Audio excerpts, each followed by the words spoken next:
Good morning to you. Welcome along to Sunday Weekend Breakfast here on talkSPORT. Shebahn Aherne alongside the former Chelsea and Republic of Ireland international, Mr. Tony Cascarino, is in the house. Good morning. Good morning, everybody. Yeah. Good to be with you. The Premier League is off and running, and Spurs picked up a dominant win at home to Burnley.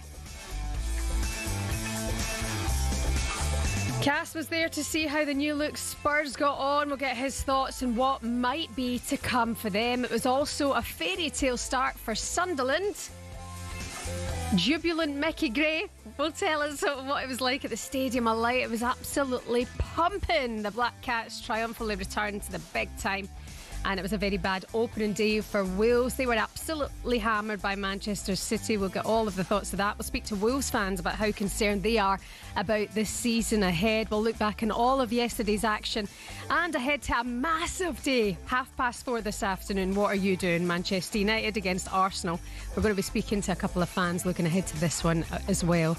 Plus the boxing after Atoma knocked out Dillian White in round one. A lot of people actually saw that coming. Could he be the next big heavyweight star? Certainly looks like it.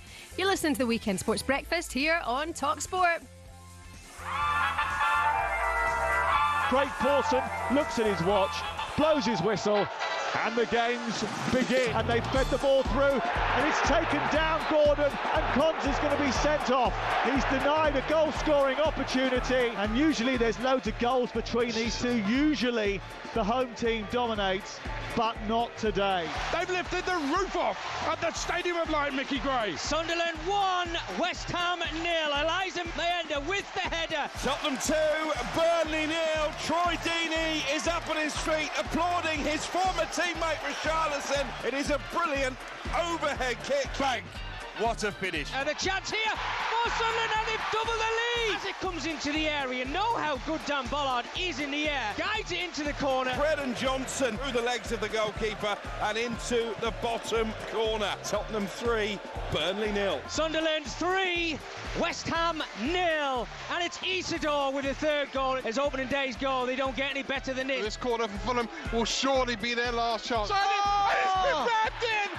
Oh, goodness gracious me! Muniz has done it! Brighton 1, Fulham 1. Wolves have lost 9 of their previous 10 Premier League games against City. Make that 10 out of 11. Wolves 0, City 4. What a day, what a Saturday here on talkSPORT. We had you covered as all the goals win. And good morning, Cascarino, how are you? Hi, I'm really good, Shebahn. Was at Spurs yesterday. And Oh, go on then. well, it went straight in. Everyone says. I mean, what a great place to go. A beautiful stadium. Beautiful stadium. Well, it is. It is exactly that. I mean, it is stunning and it's loud. And yesterday, Thomas Frank got a great reception on his Premier League debut for them. And Spurs delivered. And a lot of, comparisons with what he did at Brentford. And you look at the game and you sort straight out the block, right? Richarlison. Yeah. What was he on yesterday? Well, Richarlison at Everton, if you take the final year he was at Everton and they were fighting relegation, he was superb for them. Done brilliant, I thought. He was one of the main reasons why they stayed up that particular year. Comes to Spurs, big money move. Doesn't work out. Too many injuries, in and out. I think I looked before the game. He'd started something a certain amount of games, like 45, but he'd been sub 47 in them games. So he became a bit of a squad player under Ange Postecoglou. Yeah. And obviously, you look at Solanke and he wasn't fit for the start of the season.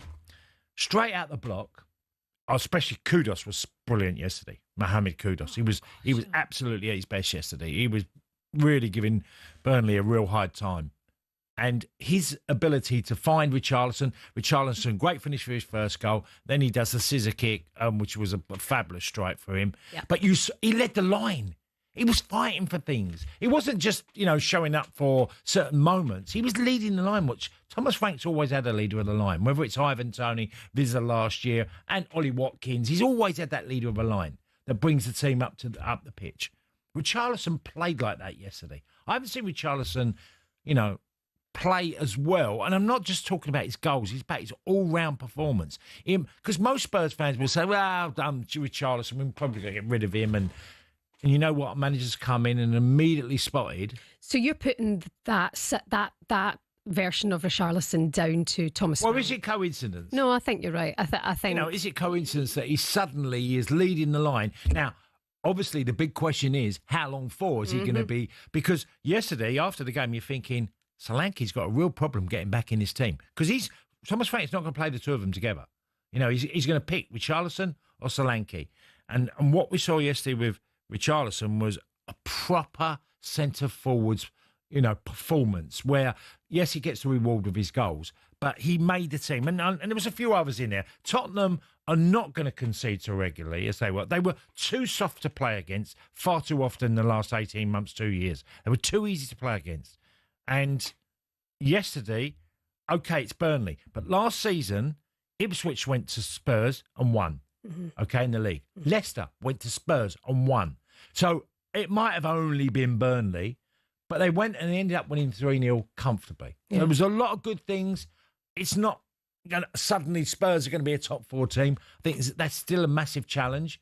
But one thing that stood out for me was the performance of a Thomas Frank team and setup. 3 crosses in the first 20 seconds for Spurs. So I'm watching the game. I'm thinking, 20 seconds have gone and there's been 3 balls been played into the box. After 20 seconds, I'm laughing, thinking, well, that's not handball, is it? That's more, But it was, and I'm sure a lot of fans would have taken a lot of heart out of the performance.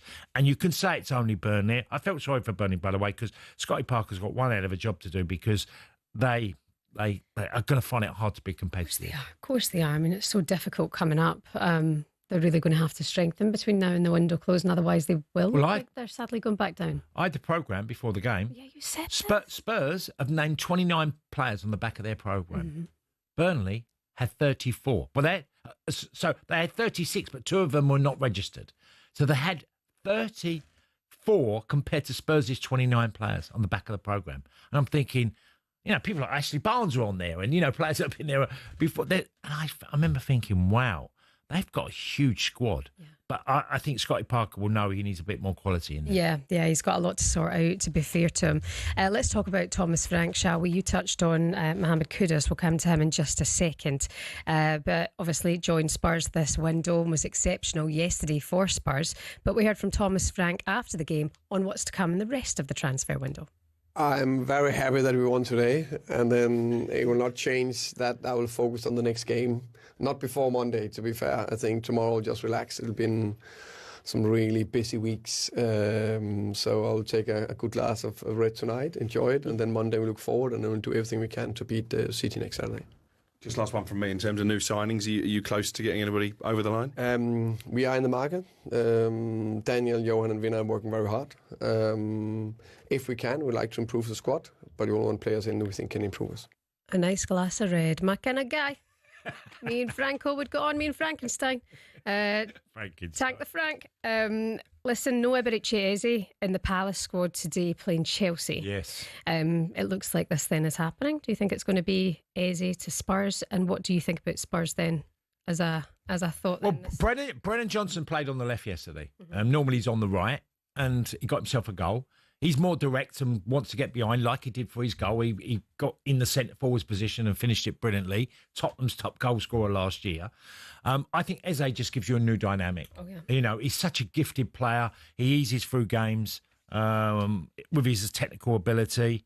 He would be another great addition to the squad. Kudus, just to mention on him, is already 1 assist away from his total tally for West Ham in the Premier League last season. So good move from Mohamed Kudus. Let's touch on West Ham. Smashed by Sunderland, 3-0 at the Stadium of Light yesterday, back in the big time. And my God, did they do it in fashion. That place was absolutely rocking yesterday, the Stadium of Light. I mean, they've waited a long time to be back in the Premier League and they really made it count, didn't they? Yeah, and this idea, like, I use, you get nicknames in football, Shebahn, yeah? Mm-hmm. You get nicknames. What's yours? Well, I had a few. I had Mingus from Vinnie Jones, who called me Mingus, which isn't very complimentary, but there's been others, obviously, I've had the Big Man Cast or whatever, but there's always been nicknames around. And one of them that always used to make me laugh is the nickname Snow, if you're called Snow, right? And Snow was, he settled so quickly, right? So it was a nickname that I used to laugh because Sunderland have got a few Snows come in because they've settled so quickly. And I thought straight away, and it reminded me of the European models that some clubs had where they would do lots of business and expect players to come in that when teams get promoted, that it really affects the squad and it works immediately. Now, I've watched Sunderland yesterday and straight away I'm thinking, and the 3 goal scorers, by the way, were all players that have been there. Ballard has been there, Isidore been there, so they're all players that have been there from the previous season. But there was 8 new signings on the pitch yesterday. Yeah. And the idea that that's too much change has been proven wrong quite often. And that was a perfect example yesterday of having to bring in 8 new players that have an immediate effect on the squad. I think the manager, Lebris, he recognised that Sunderland would have a huge problem if they didn't do lots of business and bring in new legs. Well, they totally outrun West Ham. That was a big difference in the team. They had legs and West Ham didn't, and that paid huge dividends for them. So fair play to Sunderland for doing lots of business. And you know what? This is the unknown. And someone asked me about Sunderland relegation. I said, I don't know. I haven't seen them yet. And then you watch the game yesterday. Okay, West Ham were really poor. Apart from Jared Bowen, West Ham offered nothing.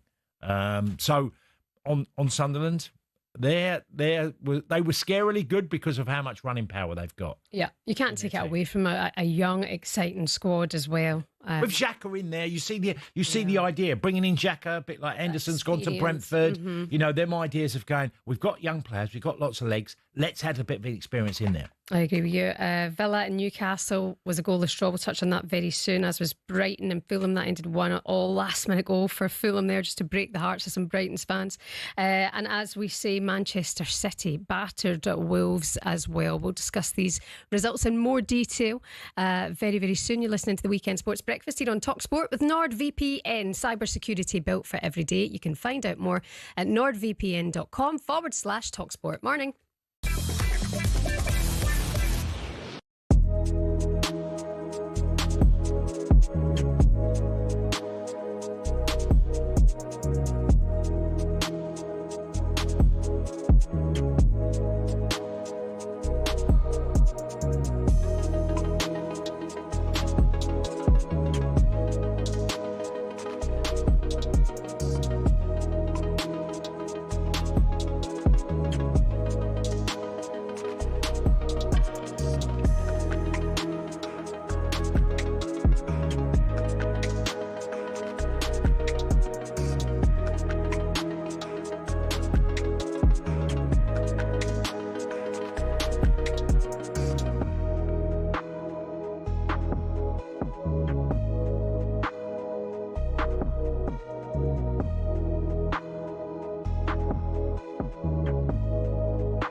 This is the talkSPORT Goal Show. It's the show for the fans. It's done by the fans.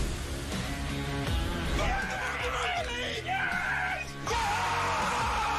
Oh my God! Yes!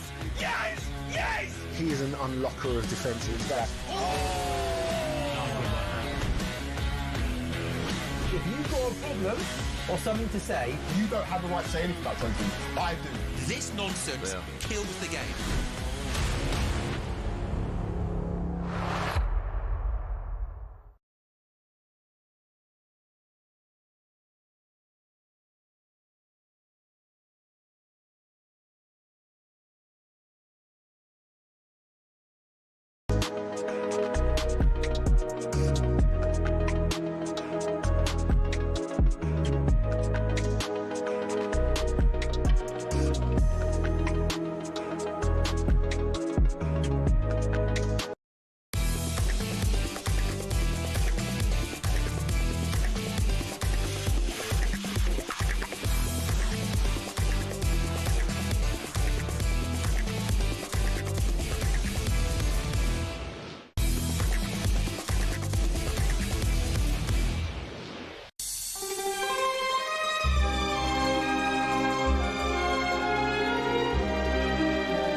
Good morning. Welcome to Weekend Sports Breakfast here on talkSPORT. Why The Godfather? Why The Godfather? I'll tell you why.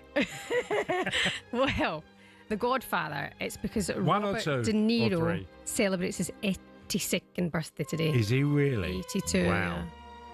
Godfather was an unbelievable movie, wasn't it? Well, yeah, it's in my family. It's when I really from the Irish and the Italian side of my family, and Right up your Strata. It was just an epic film. I'm not sure, but I think it was one of the first ever sequels. Or add a number 2. The first film, and then they done a sequel. It was one of the first ones, which is pretty extraordinary at the time. Absolutely, and he won an Oscar for this, for the supporting actor role. Godfather 2, back in 1974. Vito Colini. Robert De Niro, 82 today. What's your favourite De Niro movie? Seen a lot of them. I liked him in Cape Fear when he originally done that. He done The Boxer as well, didn't he? The boxing fight, Raging Bull. Brilliant in that. He's done loads of great films. I mean, he's got, I say unfortunately or whatever, but he's got very political in his older years, hasn't he? And voicing. But Casino was great. Mm-hmm. Another great film. Once Upon a Time in America, well. I think he was in that as well, wasn't he? Yeah. But and him, unbelievable. Oh, and one of my favourite films ever, The Deer Hunter. Oh. It's in The Deer Hunter. I love that film. Yeah, he's done absolutely everything. He's a legend. He also became a dad for the 7th time at the age of 79. You got it in your cast? Well, I was a dad at 53. Oh, really? Yeah, I was 53 when I had my youngest. Yeah. Well, no, I didn't have it, but yeah. How old are you now? Rocco's coming up to 10 in September. Oh. And I was 53. Yeah, but I think 70 odd is really. I'm actually glad that that was it, 53, because I didn't want to be. I want to see my son grow up and be, doing jobs or get into his late 20s, having children or getting married and all that. And I think when you're 70s, you're probably not going to see that. It's quite unusual to be able to have children at 70. I mean, it's fine for quite a few. Charlie Chaplin was the famous one. Wasn't Charlie Chaplin had a child at, I think even ages. They've got the cash money to help with the babysitters and all that, haven't they? Otherwise they'd be like, never mind that. Did Rod do it? Did Rod Stewart? Rod did, I think. Yeah, I think quite. There's a few. But, I do think, for me, there was a cut-off. I really did think that 53, that is just...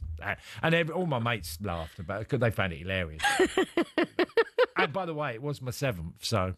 Was it? Yeah. My youngest is my 7th. Been a very naughty boy. Absolute madman. It's bloody expensive, I can tell you. I'm sure it is. Okay. Speaking about Cass's love life a little bit later on. Oh, dear. I don't know where we're going with that. But 7 kids at the age of 53. I love that. Fair play to Cass. Some man for one man.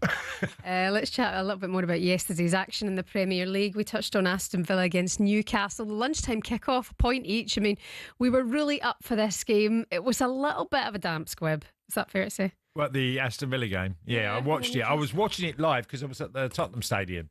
So I'm watching it as it's played. And Villa offered nothing in the first half. Absolutely zero. And it was because of the way Newcastle was set up, and the Isaac situation is a dreadful one for Eddie Howe. Yeah.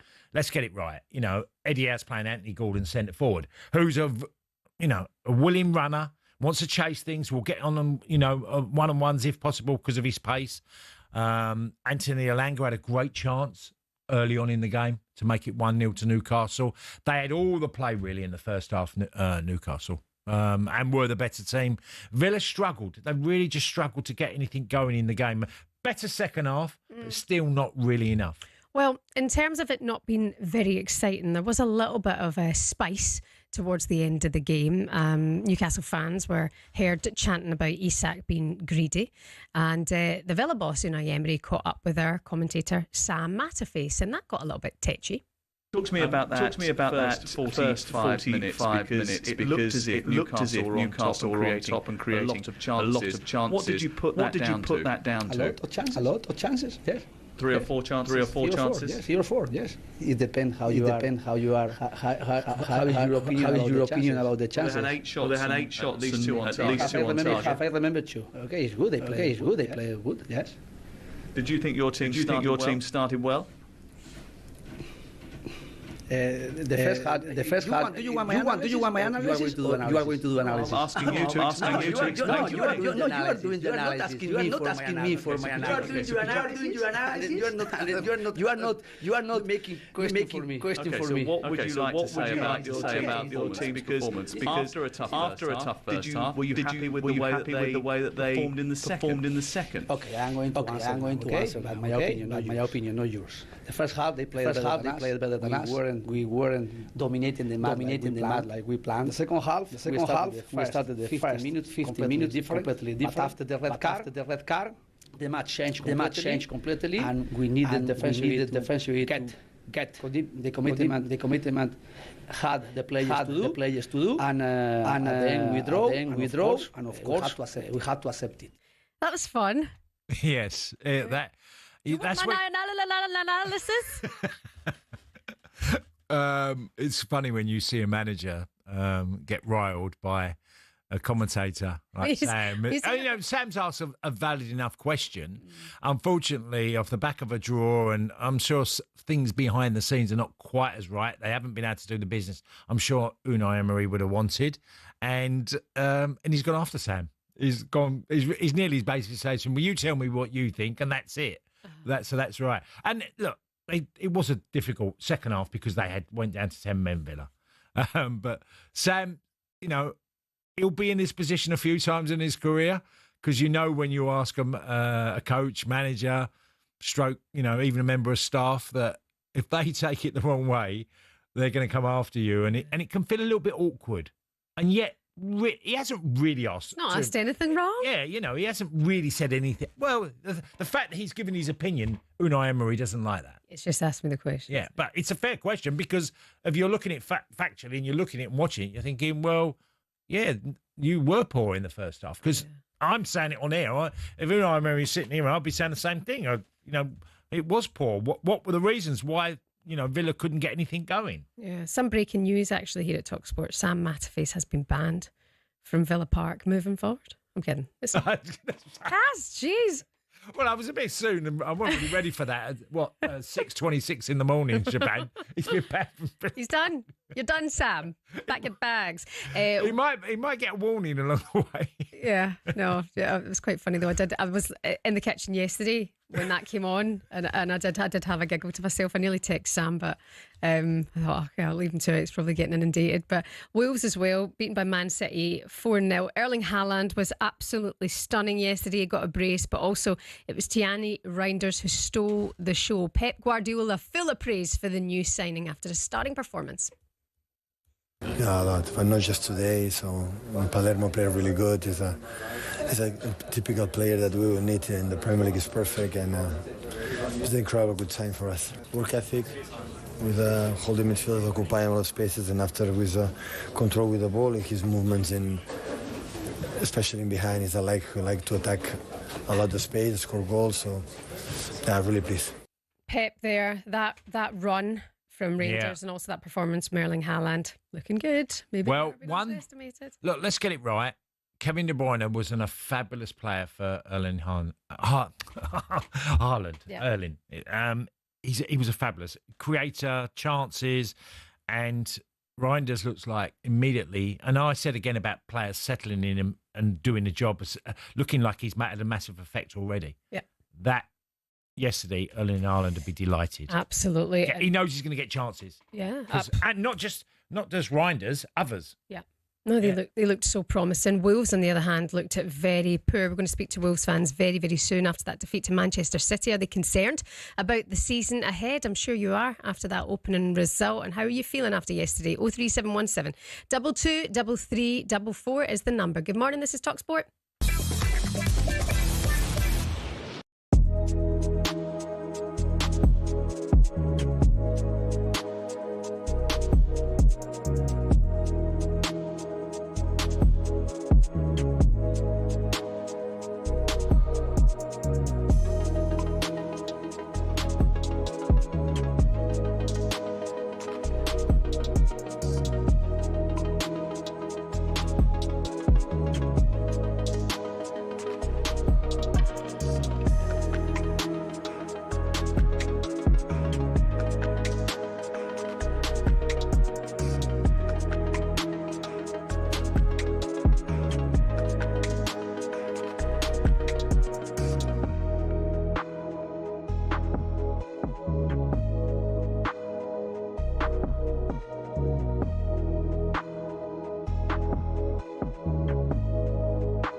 Good morning, how are you this Sunday? You're listening to Weekend Breakfast here on talkSPORT. We're live on the YouTube channel. We're live on your smart TV. If you're heading out and about, download the talkSPORT app. You can take us anywhere with you. Shebahn Aherne alongside former Chelsea and Celtic striker, a.k.a. Mingus, and Tony Cascarino.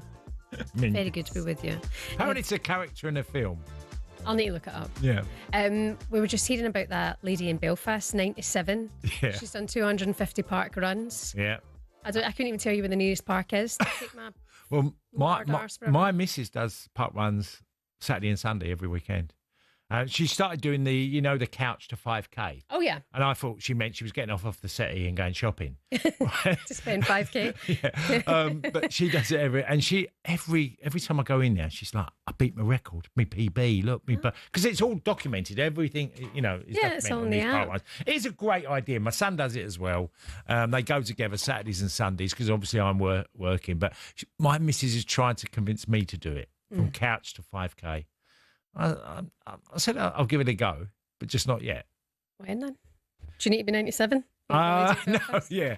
I did laugh at the number 97. Imagine being 97 and being able to do that. Fair play. I was going to say 250 park runs. It's up to you, isn't it? You keep yourself young, by doing something like that. That's amazing. Yeah, absolutely putting us to shame. Okay, let's focus on some of the other headlines you're waking up to. The Sunday, Wrexham's first home game in the second tier in 43 years ended in defeat. They lost 3-2 to Ryan Mason's West Brom under the watch of co-owners Rob McElhenney and Ryan Reynolds. I did laugh at the clips going around of the West Brom fans singing, Deadpool, gaze a wave, Deadpool, Deadpool, gaze a wave. So what's that? What's Deadpool? Oh, right, yes. Is it He's Ryan Reynolds. Yes, yeah. I was going to say, Okay. get out. No, I tend to watch too many older films, and I find going to the cinema and watching films, just films in general, quite hard work. Yeah. So I didn't find Deadpool funny. No? People were like cracking up and thought it was the funniest thing they've ever seen. No offence, Ryan Reynolds, I just does didn't that mean find you're it. not funny, or I must not have any no sort humour. of chat. Yeah. Did you find Deadpool funny? I just didn't get it. No, I haven't seen it, so I can't comment. Speaking of funny, Rangers will host Livingston or Hibs in the Scottish League Cup quarter-finals after avoiding an upset with a 4-2 win against Alloa Athletic. That's one way to get yourself trolled on a Sunday morning. And 20-year-old heavyweight sensation Moses Aitoma needed just one round to knock out veteran fighter Dillian Whyte over in Riyadh last night. The fight was live on talkSPORT. Here's how it all went down.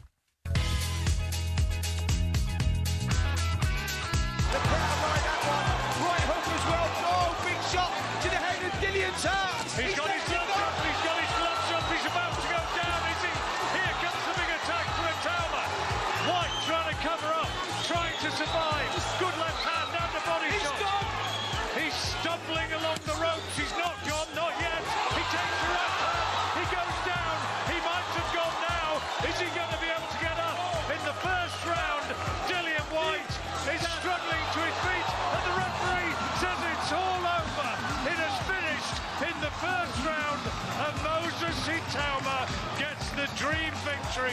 He's down on his knees, getting the applause of his trainer Ben Davison. And Moses Aitoma, certainly here in Riyadh tonight, you could argue he has arrived. John Rawling, a star is born. Short and sweet highlights there from talkSPORT's fight night. Next time Aitoma fights, don't pay 20 quid. Just stay here on talkSPORT. Do you know that's his 8th first round win? Yeah. I mean, there's no beating about the bush. He's the next superstar. I mean, he has arrived. Well, we don't know, because that's the highest level of fighter he's fought. Because if you look at the rankings, and you have to go into the hundreds, or certainly 140th or something like this. The fighter, the highest he's fought so far, up until Dillian.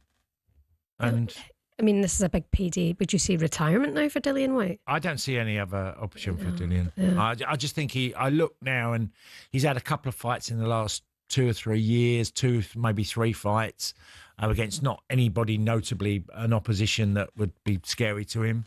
I just don't see the point at 37, and also losing in 1 round.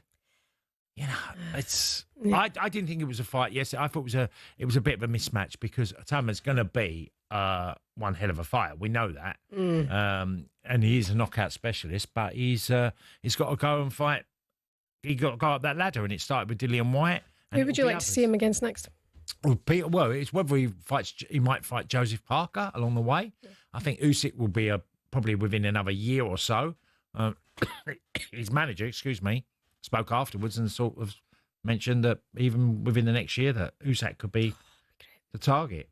That'd be absolutely brilliant. I mean, he does look the real deal, 20 years old, so fast as well. You can watch all the action back on the talkSPORT Boxing YouTube channel and get our analysis there from our team out in Riyadh. Let's talk about Wolves now. Opening day thrashing by Manchester City. They lost 4-0 at Molineux. Tricky summer as well for Wolves, losing key players including Mateus Cunha, Nouri, and yesterday's result won't have done anything for their confidence levels heading into the new season either. So how's the mood around the club? How are the fans feeling, and what's the optimism between now and the transfer window closing? Just a couple of weeks to go. We can hear now from a Wolves fan from Talking Wolves podcast. It's Gully Coular. Good morning, Gully. How you doing? Hi, Gully. Morning, both. Yeah, not too bad, thank you. Yeah, tough one, isn't it? I mean, look, you played Man City. They've got their new signings. They've hit the ground running. You came off of a really good end to the season last year. You steered yourself away from safety. What were the alarming things you saw yesterday? I think, to be honest, I don't think this was it on paper, at least to begin with, and the way the game went. I don't think it was the strongest City team I've seen in a while, and we actually probably paid them too much respect from the start of the game, and played them as if they were one of those really great City teams. It's a new team, and they've obviously not had a standard pre-season. We went into the team with kind of 2 players in the front line who aren't really forwards, and with that came a bit of a negative approach. And it looked like it during about 15, 20 minutes into the game. I thought the players realised actually that, we can probably put it on them a little bit. We had a short spell, and then the goal that we conceded was a bit of a sucker punch. And from there, we just looked a little bit listless. Yeah. You've got... I like Strand Larsen. I think he's a handful. I think if you give him chances, he'll get decent enough numbers. And I expected him to grow from last season. So, you've got a type of player that can get goals. Loss of Cunha was obviously another blow. And Nouri, who was coming back to his old club. So, I still think this isn't really, the opening game of the season. Sometimes these type of results happen. Yeah, I wouldn't say we were expecting a hiding.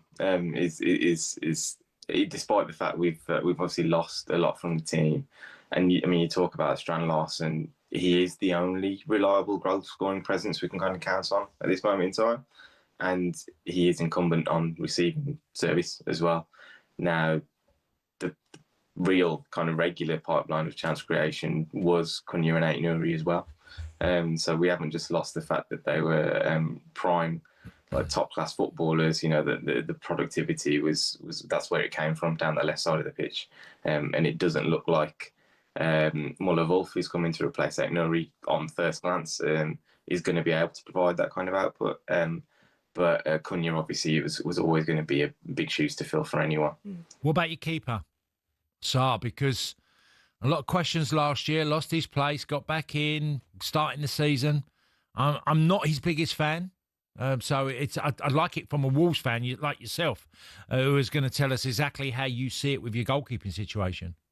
It's been a bone of contention for a while now. Obviously, we had a bit of a semi-replacement come in last season with Sam Johnston, and that kind of went to the back burner because the fact the manager changed and Vitor decided that Sarr was his man, and he actually played pretty well for the second half of last season. I think you're going to get certain situations where Sarr will play out of his skin, but I think his base level probably is below where it needs to be. week to week. And there are question marks over the goals we conceded yesterday for sure. So it's definitely an area we could improve, but I don't think it's the absolute priority. I think we've got bigger issues to address in the transfer market. Where would they be for you?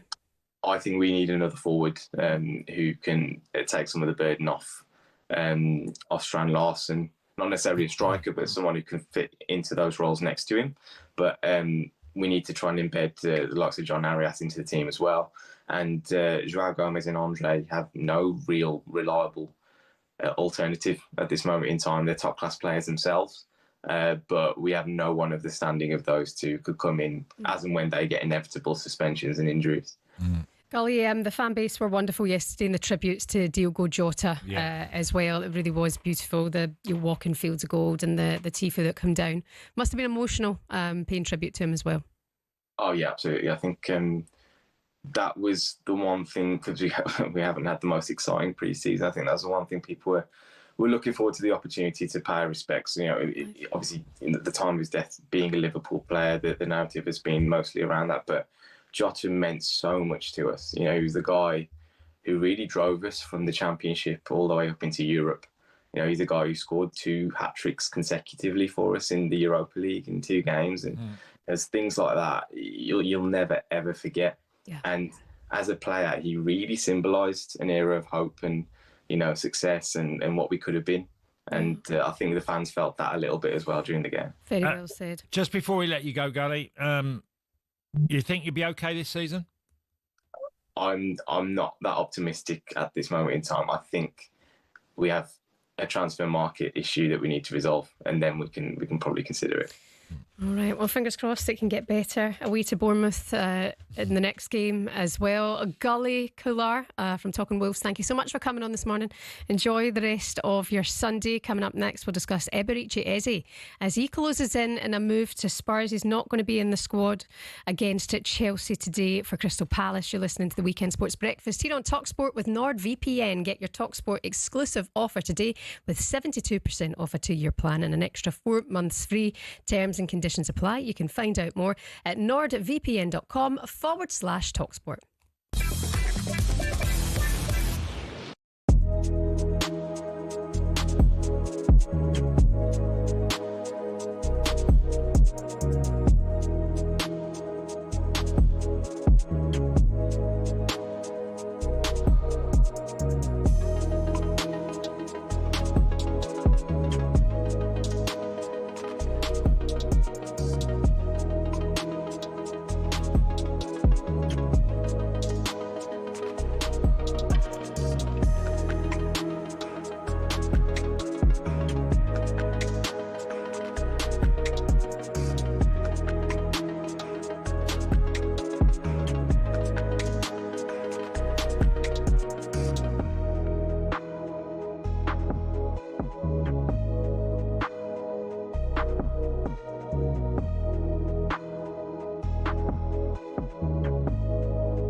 Good morning, welcome to Weekend Breakfast here on talkSPORT. Shebahn, Aherne alongside Chelsea. Former striker Tony Cascarino, by the way. The football is not done yet here on the talkSPORT network. Over on talkSPORT 2 today, you've got Ipswich versus Southampton in the Championship. That's a 12 o'clock kickoff. And then Game Day Live is with you with Sam Matterface, who's banned from Villa Park at 1:30 today here on talkSPORT. He's going to be with Perry Groves and Mickey Gray talking all of the games as they happen here on talkSPORT this afternoon. Some of your other headlines you're waking up to today. Luis Diaz marked his Bayern Munich debut with a goal, and Harry Kane also scored to help the Bundesliga champions beat Stuttgart and win the German Super Cup. Diaz celebrated a winning start to his career in Germany, having joined Vincent Kompany's side from Liverpool this summer for $65.5 million on a 4-year deal. It's a good move, right? Good yeah, fabulous. Yeah. Excited to see that for him. Brentford have completed a club record deal of up to $42.5 million to sign Dango Ouattara from Bournemouth. The Burkina Faso forward joins the Bees on a 5-year contract with the option of a further year. You looking forward to that one? Yeah. Absolutely. He's all positive, and despite securing a late point yesterday at the Amex, Fulham boss Marco Silva reiterated his disappointment that the club have not done enough this summer. I like shopping, but I like to go shopping with my family, with my daughters as well. It's not for me to go to the shopping the market. The club should do it. We have a plan, clear plan, last March, April and May, that we all agreed that is going to be the solution for Fulham to keep progressing. Until now, the plan didn't go through. That is clear from me. I'm not saying too slow, but we are not active at all in that aspect of the game. And this afternoon just showed to us that the guys, they did fantastic, the fighting spirit, but we are very short in certain positions in terms of numbers too, and we need to strengthen our squad. Yes. I think we don't have other chance. Premier League, the most difficult and the best competition in the world. If you think that you can stand still, the other teams, they are going to overtake you for sure. And it's simple as that. If you don't want that, you have to move quick. Yeah, do you agree with Marco Silva on that? He sounds very frustrated, doesn't he? Yeah, well, I mean, they did quite a bit of business, didn't they, the previous summer, and Emil Smith-Rowe, players like that, who, by the way, is sort of in and out the Fulham team of late, and sort of in the second part of last season. It's a good result for them, by the way. Yeah. I mean, I know it's a late goal. Muniz, who got a late strike. Brighton's a tough place to go. They come at you from everywhere. They literally have so much pace and energy in the Brighton team. I think he'd be delighted with that result. Yeah. Getting a 1-1 at Brighton, first game. Muniz jumped into the Brighton end accidentally when he scored. Good idea. Yeah. I'm sure that went well for him. Not a good idea. Don't jump in the opposition's end. Yeah, funny though, very funny. Yeah. Let's talk about Eberechi Eze, because Tottenham are closing in on a deal for Eze. talkSPORT understands Spurs and Palace are negotiating a fee after Eze's $60 million release clause expired. The England international has already agreed personal terms with Spurs, who are looking to pay closer to £60 million. Eze is not expected to play for Palace against Chelsea today. The papers are full of reports on all of this morning. This move is getting closer and closer. Eze, do you think he takes Spurs to the next level? Well, I go back to last season and I watched him a lot, and there's no doubt he's a very talented lad, technical. What he didn't do in the early part of the season, because if you look at his goal scoring record last year, before the new year, he'd got 4 goals. And he wasn't very clinical. And Palace suffered that because he got a lot of chances in games and wasn't very clinical. And I remember doing a piece on him saying that Eze has got everything, but he must be more clinical as a midfielder that gets chances. Second half of the season, got all his goals, got 11 for Palace in the second part of the season, from January right through to the end, and scored a lot of goals towards the end of the season. Yep. That makes him a talent that you absolutely need to get. If he can get clinical like he did last season for Palace and keep the numbers up, of course he's a valid addition. There ain't many players in football that are as gifted as he is. Yeah, he's 27 and it feels like he's really... It's the right time. Again as well, because there was injuries, there were problems there. Yeah. Maybe sometimes not favoured by particular managers, but he seems to have really found his stride and his confidence. He's playing with a smile on his face. It's important, Cass. Yeah, I mean, he scored 2 at Tottenham last year in the Premier League. And, you know, if he got, I always said, if he starts getting goals, he's up there with some of the very best midfielders around. Because he's not a natural winger. But Palace fans will tell you, you know, there is an inconsistency there that sometimes he wasn't at the levels they know he's capable of. If he reached them like he did towards the end of the season in the cup run that Palace had, the way he played in the final, then you've got one hell of a player because he's got it all, Eze. He's quick without being, you know, like eye-catchingly quick, but he's quick enough. And he's got a lot of talent. Yeah. On Drive earlier on this week, Darren Bent, as an Arsenal fan, is hoping that Spurs do not complete the deal. I'm hoping this gives Arsenal the kick they need to go and get him. I know that the main priority was, of course, getting the striker. They've got that now. Then you've got Zubamendi, you've got Noni Madueke, got Kepa, Mosquera as well. You've got the players there, but I think this one here, because I know a lot of Arsenal fans are not happy with Martinelli's performance. I'm still in the Martinelli camp. I still really like him. But it just gives you options now. Is that where you play him, though? Because he's got a free role for Palace, right? So he's not necessarily stuck out. I know he can play on the left, but he's not stuck out on the left. No, but you won't be stuck out on the left because he's not a winger. No, but if you're going to replace Martinelli like for like, then he becomes a winger. Yeah, but no, it's a little bit like when Arsenal played Trossard out there. Trossard's not an out-and-out winger, but Trossard drifts into areas. I know, but Trossard doesn't start, right? No, but they had periods where he has started. I was just to say to you last season, he starts way too much. But I think if Eze comes, he does start. Darren Bent and Andy Goldstein back tomorrow on Drive here on talkSPORT from 4 o'clock. Brennan Johnson played on the left yesterday for Spurs. Yeah. Does Eze slot in there for you? I think he'll play that role, but I think it's a different dynamic. And I think Darren's saying is spot on. He's not a natural winger. But if you need to really, someone who needs to unlock the door, or things are quite tight and in areas it's blocked off, Eze's got the ability to play the intricate pass. He's got that. And he also is not afraid to get into areas where he gets chances. Because, by the way, he does get a lot of chances in games. And like I always will say, if he gets his conversion rate up, then you've got one hell of a player. And he isn't like Martinelli. He's not going to be direct and try and go on a one-on-one with a fullback. But they got Madueke in there as well. You know, Madueke can play left and right. Got Trossard, Martinelli. So it might be one too many players. And Arsenal have done business, but they might be saying this area needs fixing more than that one.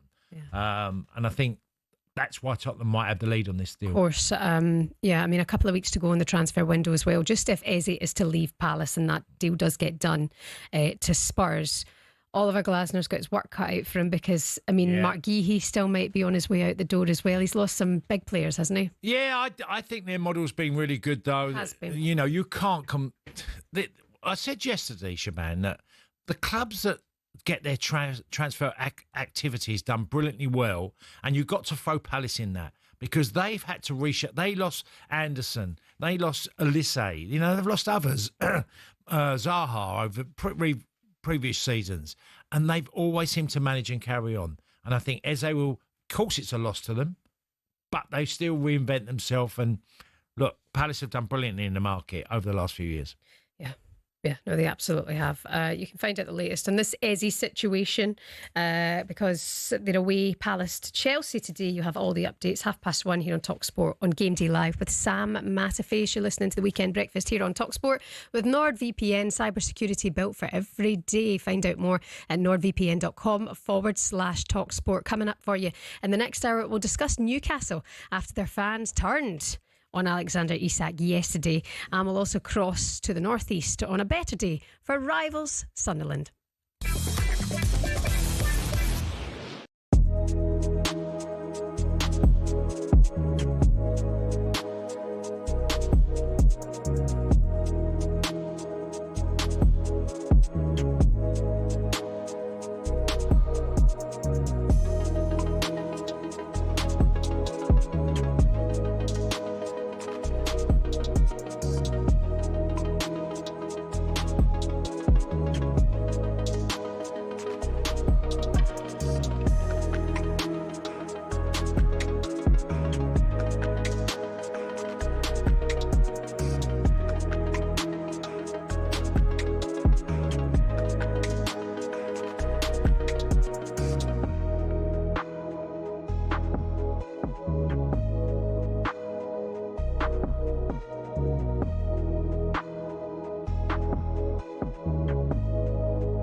Good morning to you. Welcome along to Weekend Breakfast here on talkSPORT. Shebahn, Aherne and former Chelsea and Marseille striker Tony Cascarino with you until 9 o'clock this morning. Then it's the Sunday edition with Henry Winter and Sean Custis.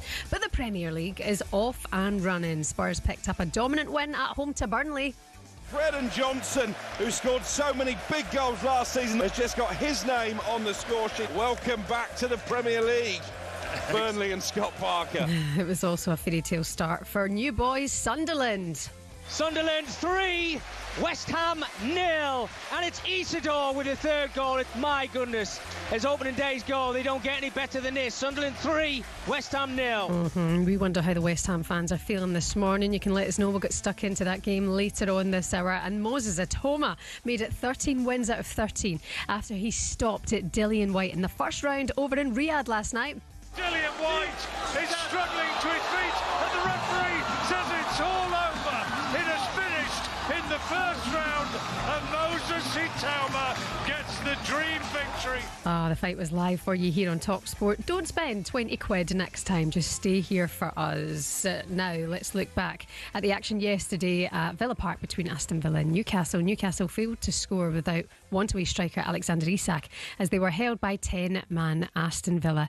A goalless draw, and with the window still open, could there still be a lot of business to do at St James's Park? Well, after the game, boss Eddie Howe told talkSPORT that the Isak situation just needs sorting out now one way or another.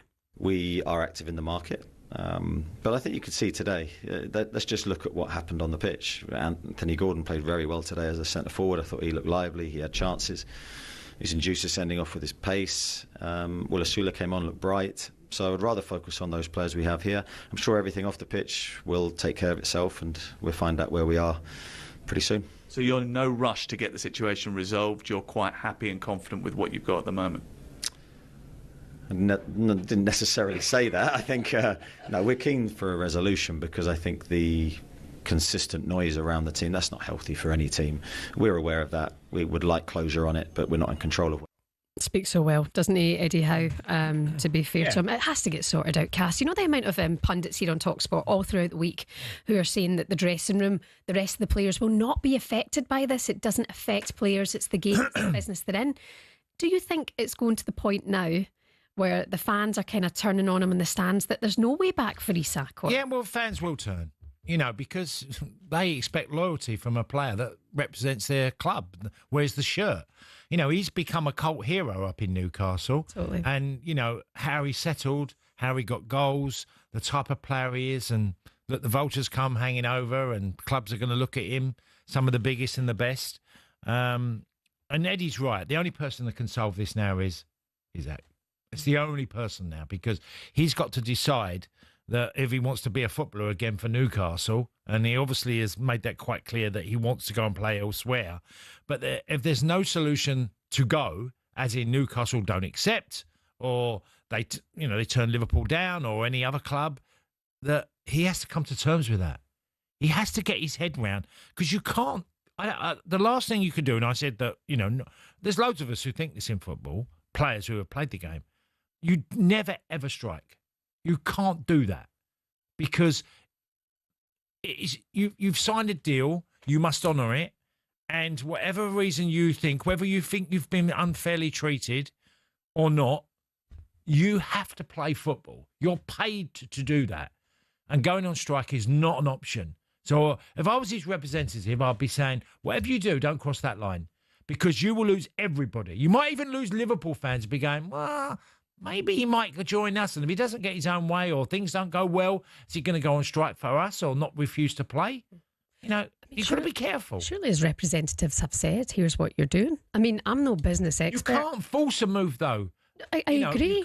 You you signed the best contract that worked for you. Yeah. You had the guys in the suits and working the best deal for you, and now you want something better, and now it doesn't work for you, and you strike. I mean, it's actually embarrassing. Well, if you're not available to play, what are you doing? You're on strike. They might say for other reasons, we had a fire issue. Yeah. Quite clearly, the fire issue was misleading, because he didn't want to play. Yeah. I mean, the thing is with Isak is we've not heard from the horse's mouth himself. There's two sides to every story, and we look forward to getting to the bottom of it. But you have to look at the evidence. He hasn't represented and hasn't worn the shirt. Yeah. And he went to have treatment in another country for his previous club.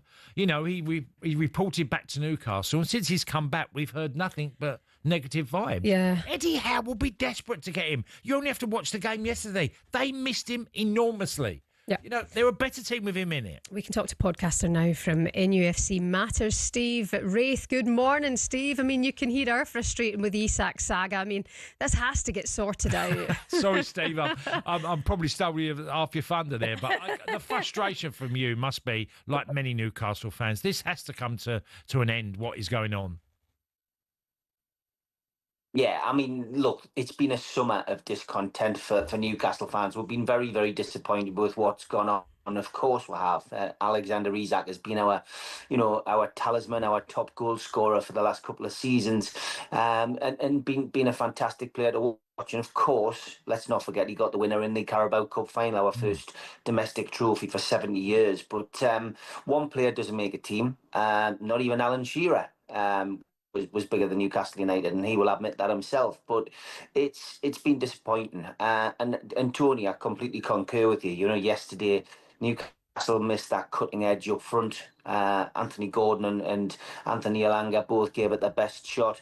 But you've got to give credit to Villa as well yesterday. Yeah. Not many people go to Aston Villa or Villa Park and get a win. You know, that's why they've been unbeaten for 20 plus games at Villa Park and probably will continue to be so this season. So I think as an old stalwart, as somebody who goes home and away with Newcastle United, I look at it and think, well, last season we lost there 4-1 in April.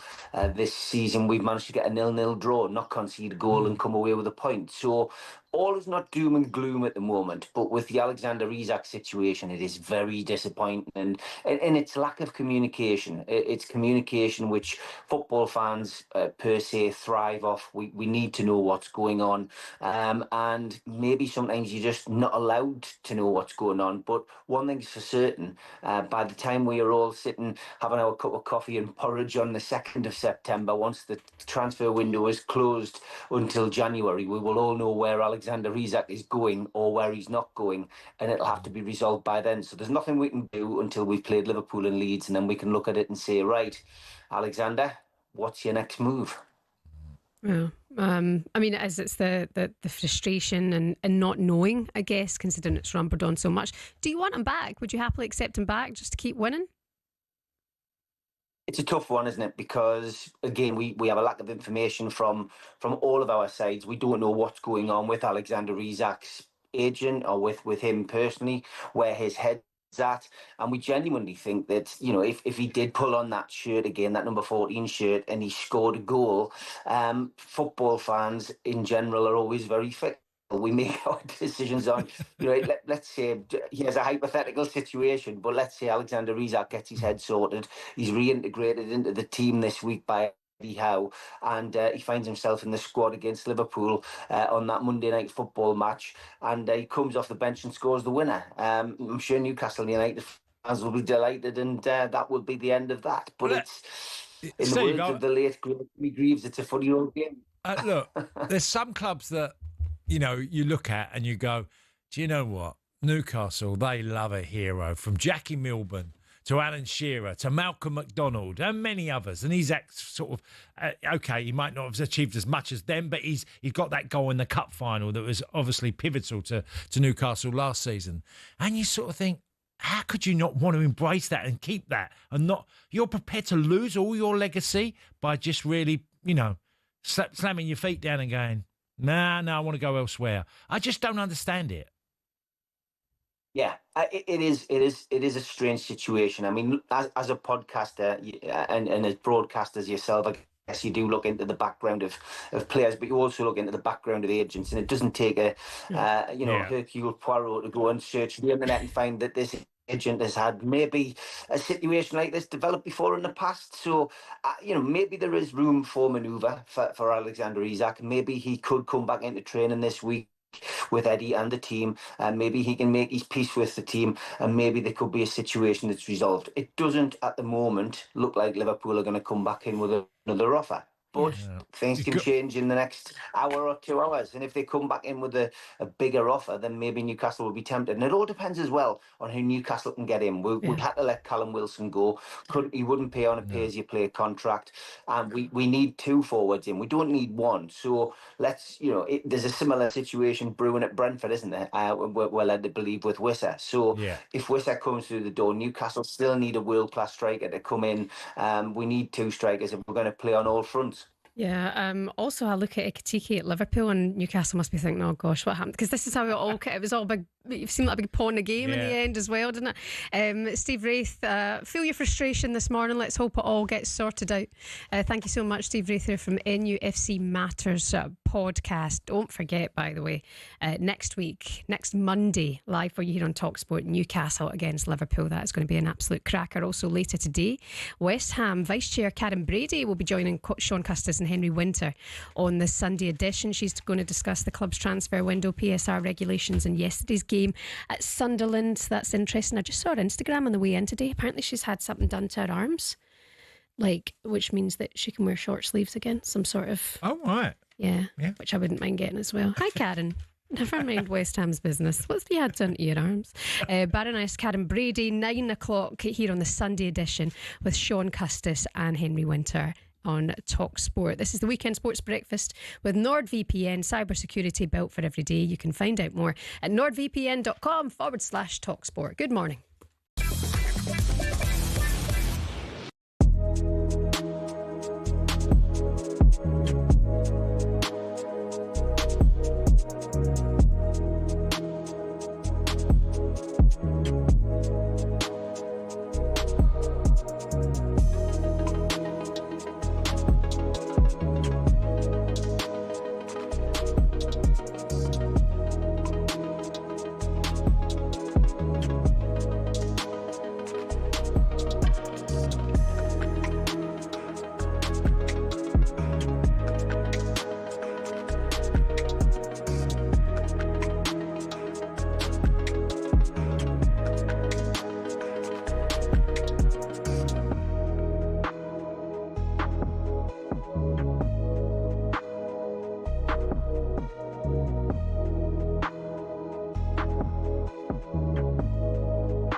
This is the talkSPORT Goal Show. It's the show for the fans that's done by the fans. Yes! Oh! Oh my God! Yes! Yes! Yes! He is an unlocker of defences. If you've got a problem or something to say, You don't have the right to say anything about something. I do. this nonsense kills the game.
you today? You're listening to Weekend Breakfast here on talkSPORT. Shebahn, Aherne and hot stuff himself, Tony. I don't think so. Can you please tell your Celtic story yet, or are you not going to tell that story? Well, just briefly.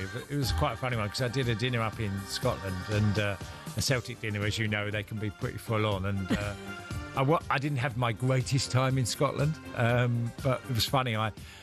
When I do an after dinner, I talk about my football career, but I also talk about my personal career. And I said, look, I've been married 3 times, and I've got 7 kids. And some from nowhere, this guy shouts out, "You got more kids than goals you got for Celtic." I literally died on the spot and laughed, and I thought I had to give him that clap, but the way he just come out of it. You got more kids than goals for Celtic. He was dead right. By the way. He wasn't. I got 5 goals for Celtic in my short stay there. You get a good bit of chat up the road in good old Glasgow. Donna Summer there, but why are we playing that this morning? Hot stuff. Well, it's in the papers today that Brits going abroad are so obsessed with their air fryers, they're now packing them with them to take an air fryer on holiday. 20%. Who's done the survey admitted to take an air fryer on holiday. The same number have even removed clothes or toiletries to make room in their suitcase for their air fryers. By the way, I've got to be honest, one of my biggest frustrations with flying and travel now is how much people take to put on the carousel to go round and go through, customs. It's mental. People are taking like 3 bags in, It's just, I can't believe what I'm witnessing. Have you noticed now a lot of the airports, it's just everything stays in the case now? It's like you don't have to take anything out. No, well, all the liquid stuff has all changed, but people are taking way too much onto the plane and putting it in above. But then it's like £900 to book a suitcase with easy. Yeah, I get it, but I tend to go very light. I hate taking loads of stuff on the plane. Yeah. Just don't need it. I know, and then you find yourself going, not even use that. What's the point? I mean, how many times did you use your air fryer when you took it abroad? No, never taken an air fryer. Who are you? If you're taking an air fryer abroad, name and shame yourself. 81089 03717 223344. I do take some bits and bobs, like tea bags and all that now. I'm getting old. I like to take my own tea bags. Oh, you do? Yeah. Oh, right. Yeah. Is that weird? I don't know. If you can't get tea abroad and it's not as good and you like a certain tea. Do what you got to do? Yeah. I mean, they're not exactly taking up too much room, are they? What's the most random thing you'd put in your suitcase? Oh. A wife. She'd fit. She's pocket size, isn't she? It's the other thing now about getting on a plane. I don't know, really. I don't like taking too much stuff. I'd rather, if I need something while I'm out there, I'll go and buy it out there as well. So if I needed extra stuff of anything, whether it's food or some bits, I tend to go, well, I can buy it out now. Yeah. Taking an air fryer though, like what? Who's got the time for that? Okay, let's look into today's back pages, shall we? This Sunday morning, back page of the Sun. That's focusing on David De Gea. I know, back in the frame for Manchester United. I can't see that. I just can't see that story. Do you know the Donnarumma stuff? To Manchester City, and considering they've just spent money on Trafford, bring Trafford back. That's never happened. There's no way like Donnarumma to that is a rumour, a Donnarumma. That is no, that's not happening. You don't think City's going to get Donnarumma? No, not at all. What about Man United Donnarumma? He's 26. I don't know, but again, I would say no because quite clearly Amorim and Pep Guardiola want goalkeepers that really play out from the back on a lot of occasions. And Donnarumma, don't get me wrong, he had an extraordinary end to last season, but there was many doubts on him. A lot of people thought he wasn't going to be the keeper for PSG. He just won the quadruple for them, and then you're... Yeah, I know. That look, he's 26. Made loads of mistakes, even in the early rounds of the Champions League last season. But the second part of the season, he was tremendous for them. Against Liverpool, he made saves. Arsenal, he made saves. He did it all of the teams, especially the Premier League teams. Alan Nixon, exclusively in the Sun today, saying Manchester United are making hush-hush checks about a remarkable return for keeper and club legend David De Gea. The Red Devils have been tipped off that the Spaniard 34 has a clause in his deal at Fiorentina allowing him to leave for a relatively small sum. Would you have that? Would I have it? It may be true. I just don't think Manchester United would want to go back there. I think the club and where they are and the stature of the club, it feels like they're going back in time to a goalkeeper that's been there. I think it would cause a lot of problems for Aherne being at the club as well. Look, any new goalkeeper you might not like, but especially the guy that you were, brought in to replace. Yeah, I mean, there's so much pressure. That feels like a lot of baggage there. Yeah. That's an interesting story, back page of the Sun today. And then the Sunday Times, they're focusing on Erling Haaland. Something old, something new. Haaland scores 2 in debutants, Reinders and Cherky add the others as City make flying start to the return to the Premier League. Also in the Times, there's been a fan arrested for racist abuse of Semenyo. That was from Friday night's game. Wasn't it? And then just quickly, back page of the Daily Mail. They're focusing on Sunderland this morning. Back with a bang is the headline there. What have you picked out today? I've picked out a column by Alison Rudd, senior sports writer for The Times. And it's all about, and I haven't watched it yet, but I'm most definitely going to watch it. It's all about the Birmingham City, Tom Brady and the Rooney stuff. A lot of people have said, I mean, Natalie Sawyer's watched it and she told me it's really good. And I, I'm looking forward to actually looking at it because I'm reading all the stuff like you were reading it earlier, Shebahn, about Rooney and some of the comments that he's being made, what's happening with him in Match of the Day. Yeah. But it's all about the size of Birmingham City and why the second biggest city in England was the attraction for Tom Brady and his investors. And they saw, as American owners do, the bigger picture of a huge investment and why not? And why is this city floundering? Why is this football club floundering in football and been down the lower pecking order of different tier of football? Yeah. And there's some interesting stuff. Obviously, speaking on the new BBC podcast, Wayne Rooney's show, the former England captain said, "I don't think Brady really understood football." Well, I've seen clips of Brady doesn't think he was a particularly good manager, does he? He also has been quite critical and harsh. He questioned his work ethic, didn't he? Yeah, his work ethic. And look, it didn't work. Whatever we say, it didn't work for Wayne at Birmingham City. So, that is an issue. But it's a bigger picture is the idea because US owners are not afraid to talk big, are they? Yeah. They don't. They don't mind going and saying this, and this and that. And we're a little bit more modest about the way we go about things. And the American owner seems, they seem huge plans. They're looking at 60,000 seated stadium, and look at the excitement that's happened in Birmingham with having a team to sort of match Villa or be a rival to Villa. They've always been a great rival, but Villa have always been way higher than Birmingham City, generally, not always, but for long periods. I think that was pretty harsh comments that Tom Brady had made in the documentary about Wayne Rooney, saying, "I'm not sure about our head coach's work ethic." Because, I mean, Wayne Rooney probably doesn't have to work. He wants to work. He gets football in this country. He knows what the fan wants. He's quite shy, Wayne. But what's really interesting is Kelly Summers. I don't know if you know Kelly. She's done an interview with Wayne, and just a clip came up on Instagram yesterday, and he said, what people don't understand about him or are quick to judge on him is that they think because he was playing football young, he didn't get an education. So he educates himself wherever he can to make sure that he can, speak to people from different countries, make sure that he can have conversations and learn more about people kind of thing. And people always misjudge it from that. But you look at American football, we're talking about the quarterback and stuff yesterday, weren't we? And Tom Brady, they analyse everything. Wayne Rooney just probably looks and goes, this is how we should play football and this is how it should happen. Yeah. So they're very, very different minds, Wayne Rooney and Tom Brady. You can't take away from either of them that they're brilliant sports people. Yeah, they cross over sometimes and as we do, we have a little bit of snobbery, don't we? Where we go, they don't understand our game. Get it. No, they don't get it. They don't get what football's about. We could say that because we think this is how we run it. But they have a different look at sport. They invest huge amounts of money. Beyond mind-boggling what they'll invest into a football club. Yet they see it as an asset that can even grow, even bigger than what they... if you look at the sale of football clubs of... when Knighton was trying to buy Manchester United for 13 million, and now what is Manchester United, even though it's been in the doldrums in relative terms, what would you pay for Manchester United today? 5 billion, 6 billion, maybe more, with the revenue it can generate. These people look at it as... the asset can grow, get bigger.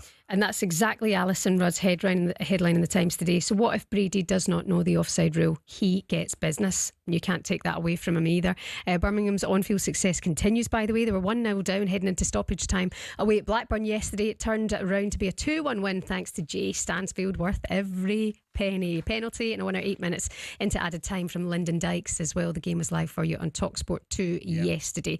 You're listening to the Weekend Breakfast here on talkSPORT with NordVPN. Get your talkSPORT exclusive offer today with 72% off a 2-year plan and an extra 4 months free. Terms and conditions apply. Find out more at nordvpn.com/talkSPORT.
Good morning.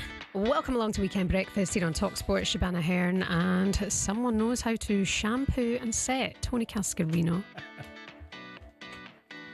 I know. He's also a former striker as well. Let's give him his due here, people. Topshop's back. I'm buzzing about that. Is it because the flagship? Flagship shop on Oxford. Yeah. Well, is it Oxford Street? I thought there was one in Knightsbridge. There is a big one on Oxford Street, but I thought the main one, the flagship one, was at Knightsbridge. Yeah. I don't know. Just like, the high street. You feel for the high street. Yeah, everything's shut down. It's slow death. And I don't mean to take this out on any specific shop that has survived a very, very tough time, but how Topshop didn't survive, beyond me. It's back with a bang, or did it not survive? Like what they do? Well, I'm not sure the shops are coming back. I think what they're saying is they're selling items, clove items, obviously, to certain shops, but I don't think the shops are coming back. Shop. Yeah. Shops. It's sad the way that high streets have gone, but then you look at rents and costs and online, it's killed everything through the roof on the high street. I know, indeed.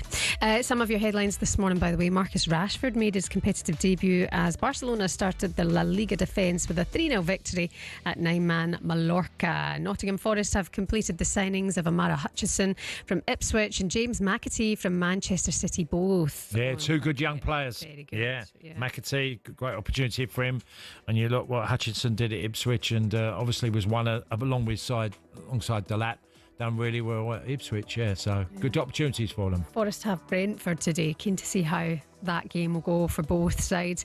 And after a crushing 3-0 defeat to newly promoted Sunderland, West Ham boss Graham Potter said the Hammers need to move on quickly. We could have done a lot more. I think we played within ourselves a little bit too much. I think the players have to look at that and think, could we have done a bit more, been a bit more positive, because we had opportunities to be. But instead, I think we were waiting for something to happen. We were waiting for somebody else to do something rather than take the initiative and take the opportunity. If you want 3 points in this league, you've got to go and earn them. And we didn't do that today. We didn't do enough. Graham Potter there. Next game, by the way, is live on talkSPORT for you. West Ham against Chelsea Friday night, exclusively here. 8 o'clock kickoff. You got to move on. I mean, what else do West Ham I'd look what's have to do? I think the players might be thinking also maybe our manager maybe has to push us forward a bit more, and the very one pace midfield at West Ham. I said yesterday, honestly, Shebahn, West Ham fans found it really hard work. If you ever want to go to a football match and have a little bit of a doze, especially last season and coming into this year, I looked at West Ham because I'd gone there and worked on 2 or 3 games, and I found it hard work actually trying to be positive about what I'm watching.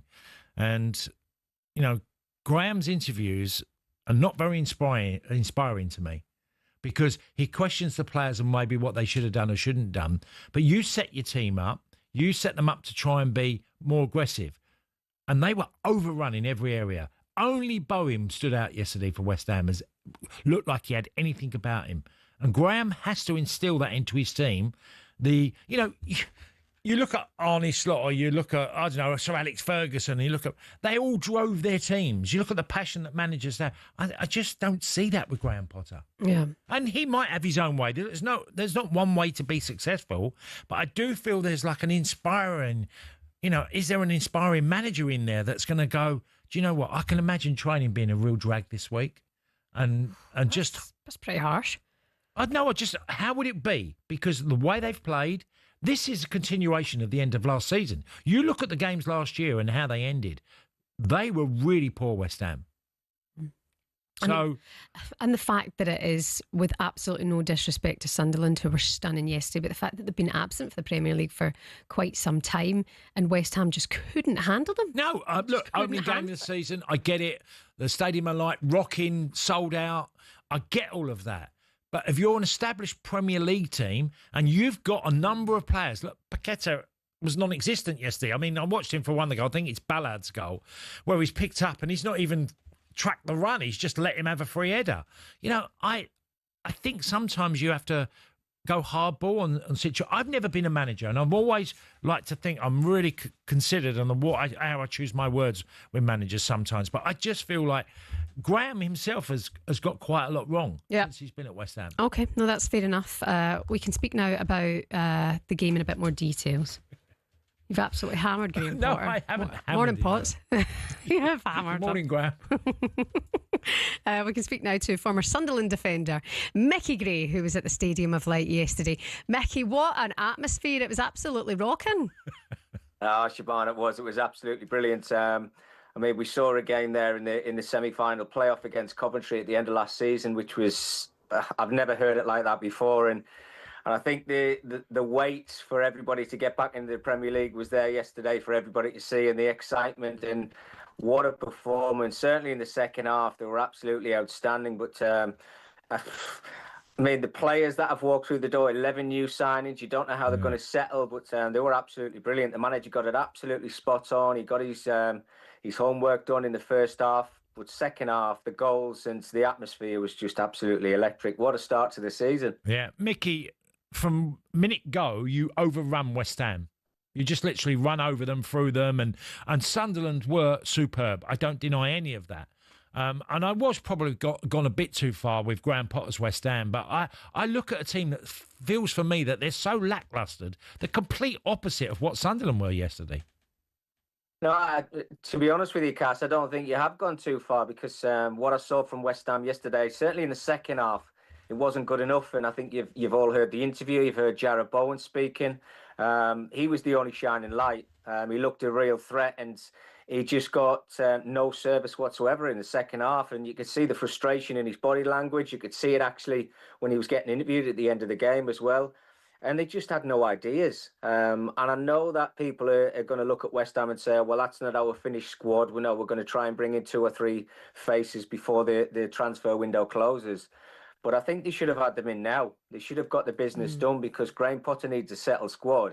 And I think you could tell that they were kind of a little bit all over the place. They were just basically hoping for Jarrod Bowen to come up with something special for them. And unfortunately for them, they weren't able to do it. And we know that Graham Potter, look, it's the first day of the season, but I still feel he's under a little bit of pressure. I mean, his record's not great. That's 9 losses and 5 wins and 5 draws since he's been at the club. And I think everybody expected a little bit more from that. And especially when you're playing against a side yesterday, in a side like Sunderland, who've just got promoted into the Premier League, I think everybody expected a little bit more from West Ham. Well, I wanted to add, look, over the last few days, we've seen players who've had moves, gone to a club and stood out straight away. I was at Spurs yesterday. Kudus was superb for Tottenham.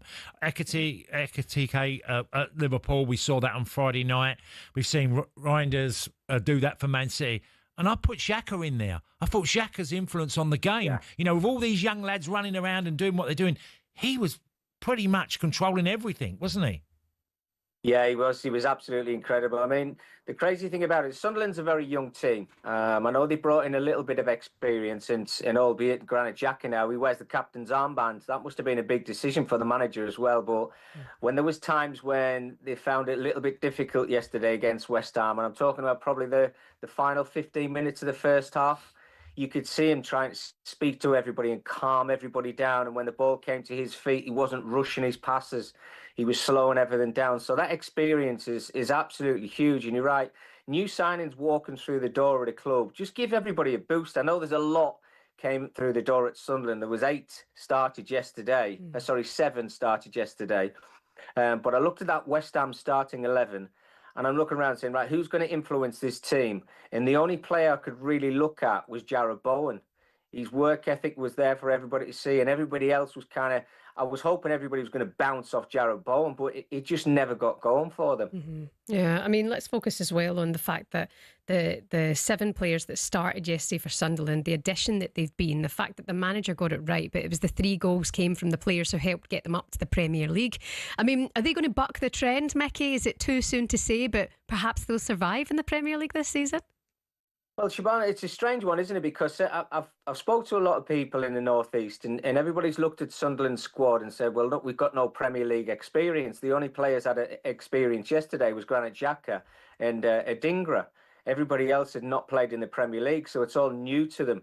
And I remember when we got promoted under Peter Reid, we didn't have too much experience in the Premier League as well. I think we only had Niall Quinn, who played Premier League football.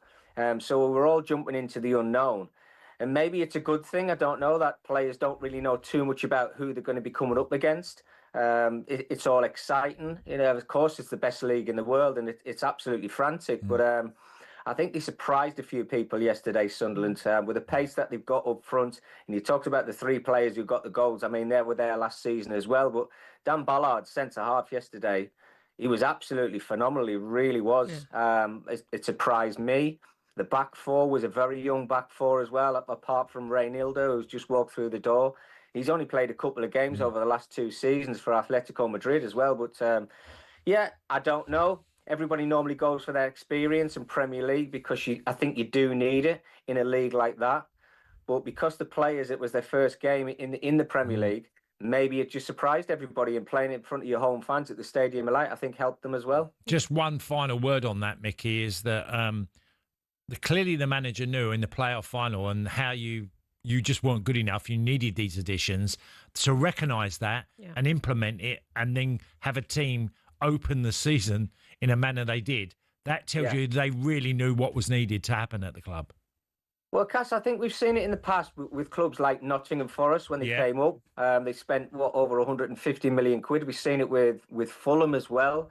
I think Leeds the have first done time it they this got year, promoted, haven't they? Leeds? Yeah, that's right. Yeah, and clubs all go out and they spend a lot of money, and it's very difficult for every single one of those players to settle into the new club, the surroundings. It's not just about the football; it's everything that comes with it.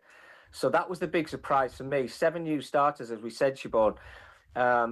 I was really surprised. I mean, there's 11, so there's a few new players who can obviously come into that squad as well. But the way they settled into the system and the style that Regis Labrie wants to play was absolutely incredible. And I think you've got to give the players a lot of credit and the manager a lot of credit for that. Yeah, it's exciting. It's refreshing. They were absolutely stunning yesterday. Mickey Gray, former Sunderland defender, thank you so much. Enjoy the rest of your Sunday. Do you know he was relegated, Regis Labrie, from the club he was at before he went to Sunderland? I mean, and he's brought in the players that he knows he's had his eye on, even recruited this window. Young team to go up, but to start the Premier League campaign like that against West Ham was quite stunning. They've penciled certain people to come to the club, and look, if it works, if your transfer activity works and you get it spot on, you're going to have a really good season. That's it. Coming up for you next, we will start the first of a new feature as 2 fans go head to head in the rivalry rumble here on talkSPORT.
Morning, welcome along to Weekend Breakfast here on talkSPORT. Shebahn, Aherne and former Republic of Ireland striker Tony Cascarino with you until 9 o'clock.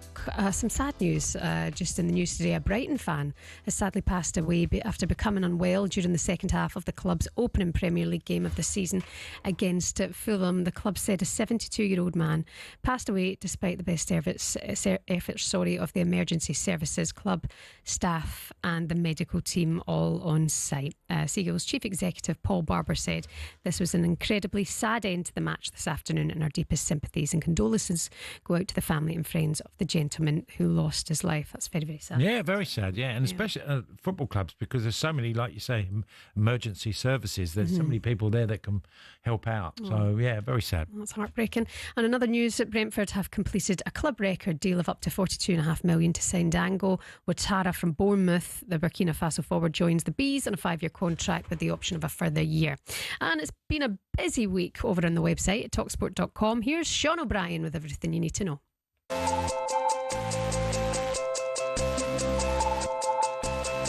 Lots happening over on talksport.com, and we've got a few things you might have missed amongst all of yesterday's football action. Find out which Premier League goalkeeper became the first victim of the new 8-second rule, and see what Sunderland had to say on social media after their emphatic return to the top flight. And in the Championship, Leicester City's Jeremy Mongo broke a record previously held by none other than Jude Bellingham. Away from football, read what Luke Humphries had to say about his defeat to an astonishing Luke Littler over in New Zealand.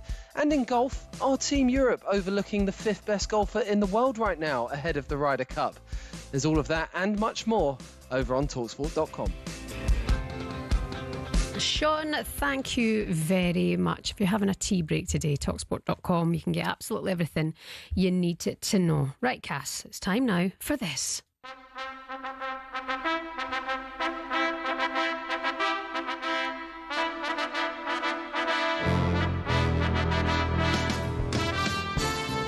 Right, this is our new feature here on Weekend Breakfast on talkSPORT. This is the Rivalry Rumble. So each weekend you do get a good old derby or a rivalry, don't you? Be it in the Premier League, up in Scotland, in League One, in the Championship. We love a good rivalry or derby. And today we're building up to an absolute cracker. 4:30, of course, Manchester United hosting Arsenal in the Prem. You looking forward to it? I'm really looking forward to this game. Yeah, so look. What would it be like on the airwaves tomorrow if Manchester United went on to beat Arsenal? Because a lot of people, and rightly so, are expecting Arsenal to have a really big season and challenge Liverpool to winning the title, and Chelsea, and from what we've seen, Man City yesterday. And we know that Arsenal find Man United and Old Trafford a very tough place to go, so it should be an interesting one today. And of course, that rivalry runs deep, doesn't it? It's one of the best in the Premier League. So we've got two fans who are going to go head to head in a rivalry roast for us this morning. They've got 30 seconds on the clock to roast each other's club and see who comes out on top. Very, very mature of us. So we introduced from the Stretford paddock, Ronaldo Brown. Good morning, Ronaldo. Good morning, good morning. Good. Ready for the sideline derby. Good to have you. Good to have you with us. I'm glad you've got your fight talk on this morning, and also content creator representing Arsenal. Good morning, Frank Hastings. Frank. Good morning, guys. Good morning, Shebahn. Good morning, Tony. How's everyone? Yeah, we're good, thanks, this morning. I hope you've been practicing this. You both have 30 seconds. It's kind of pretty much go for it. Roast each other. Make that rivalry run deep. Remind us why it's so crucial in the Premier League. And most importantly, no swearing. Have I made myself clear? Understood. I wasn't even aware of it. Perfect. Tony Cascarino will be the adjudicator, and he will decide who wins. So you've got 30 seconds on the clock. Ronaldo Brown, because you are the home team today, Manchester United at home, you're going to go first in our roast rivalry. So 30 seconds on the clock. Take it away, Ronaldo Brown. Roast Arsenal. You know, I'm going to start off by thinking we're going to actually be peddling out Arsenal's first choice strikers this evening as well. Benjamin Sesko, who obviously Arsenal didn't manage to get over the line. And Arsenal obviously have a lot of pressure going into this season, as Arteta has had his basically tenure matched by plasma at Crystal Palace anyway. And we really could talk about when it comes to, was it one FA Cup and the Community Shield, and that's it. So a lot of the pressure's on them. A very underwhelming pre-season as well. And one thing that you can always guarantee is Arsenal will always struggle no matter what the phone guy says at Old Trafford. Oh, Ronaldo. Not a very happy hunting ground. You got an extra 10 seconds there, Ronaldo. You could be going until 10 o'clock this morning. 30 seconds.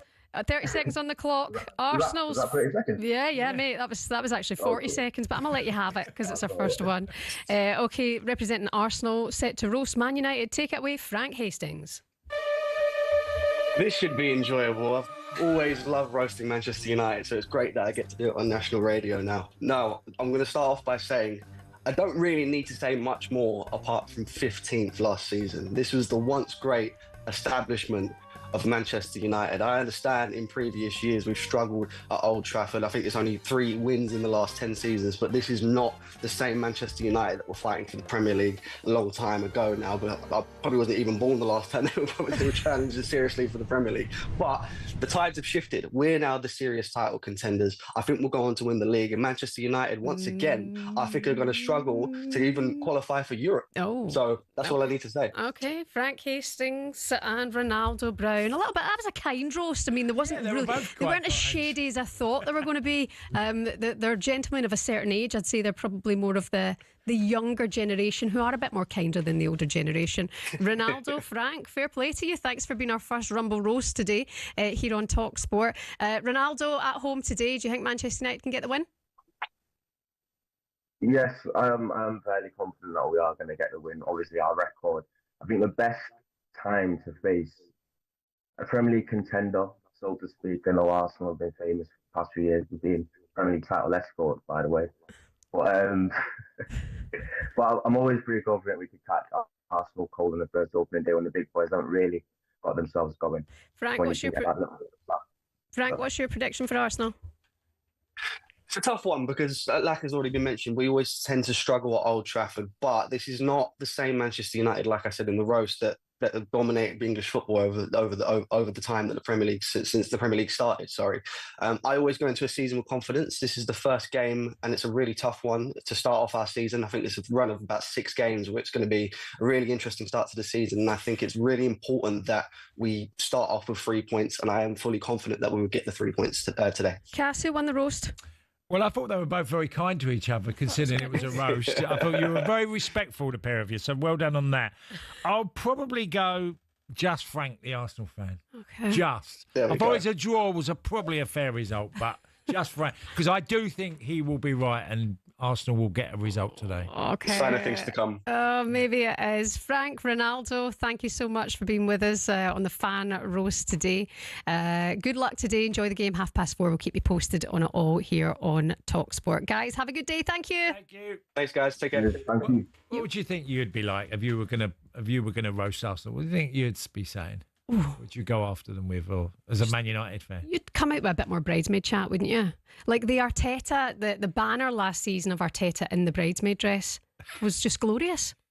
Like that was a good roast without even having to say anything. It was all in a picture. That did make me laugh. You know, you roasted me more over the cup of tea I gave you earlier on. Those guys were nice to each other. We're going to do the rival roast and another time here on Weekend Breakfast on talkSPORT here with NordVPN, cybersecurity built for every day. You can find out more at nordvpn.com/talkSPORT.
Good morning. Welcome to Weekend Breakfast here on talkSPORT. We're live on the YouTube channel. We're live on your smart TV. It's Shebahn, Aherne and former Millwall and Gillingham striker Tony Cascarino with you until 9 o'clock this morning. Surviving so far?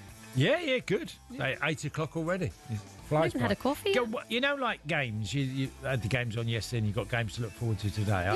I love that. I love looking forward and backwards, you know, to the reaction of yesterday and looking forward to today. Well, we're going to do that. The Premier League is off and running. Spurs picked up a dominant win at home to Burnley. Brennan Johnson, who scored so many big goals last season, has just got his name on the score sheet. Welcome back to the Premier League. Burnley and Scott Parker. And it was also a fairy tale start for new boys Sunderland.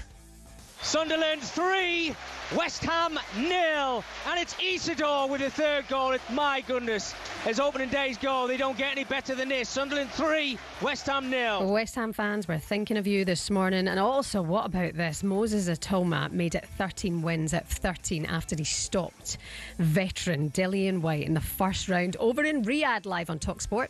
Dillian White is struggling to his feet, and the referee says it's all over. It has finished in the first round, and Moses Atoma gets the dream victory. Oh, what an incredible moment for him. That's, I think, the 8th time he's managed to stop a fight in the first round.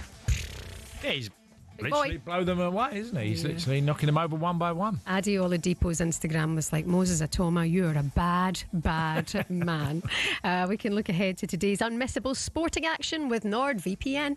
Breakfast Sports Preview on talkSPORT with NordVPN. Get an exclusive 72% off a 2-year plan with an extra 4 months free. Terms and conditions apply. So we're going to turn our attention now to Manchester United cast. They take on Arsenal today with renewed optimism, shall we say, after their lowest ever finish of 15th last season. But a new strike force and £200 million later, and fans are hoping the club is back on the way up. Are better days coming at Old Trafford?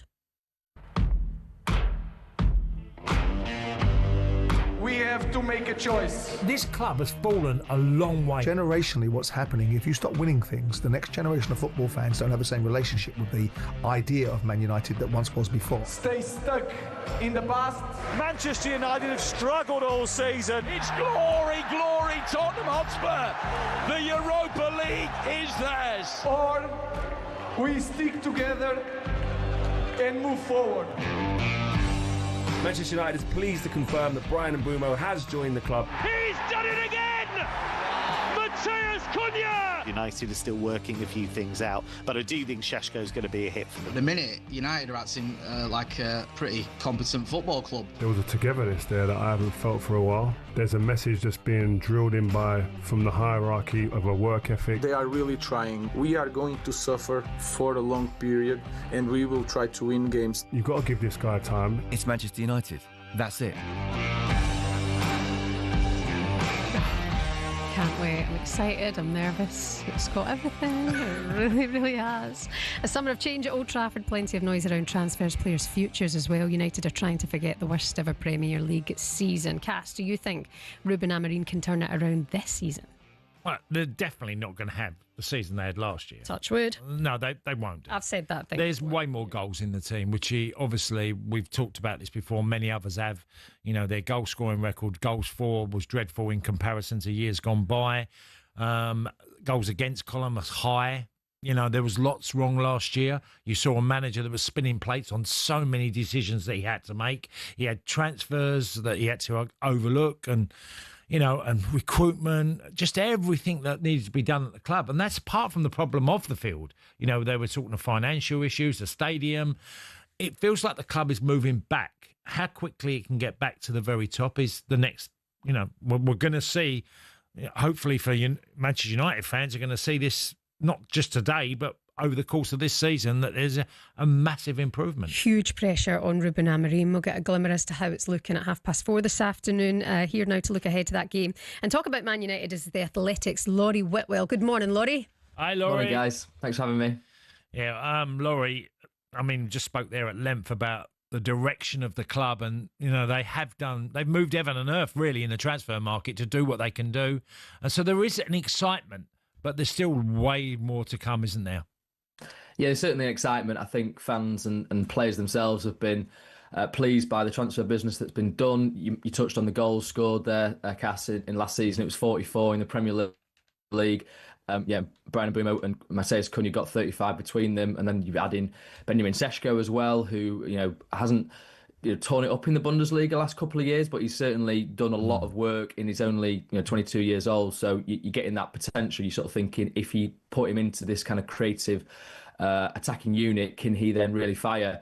I think there's certainly lots of excitement around the place, but there are some issues still, in terms of midfield. Obviously, they've been on the hunt for a midfielder.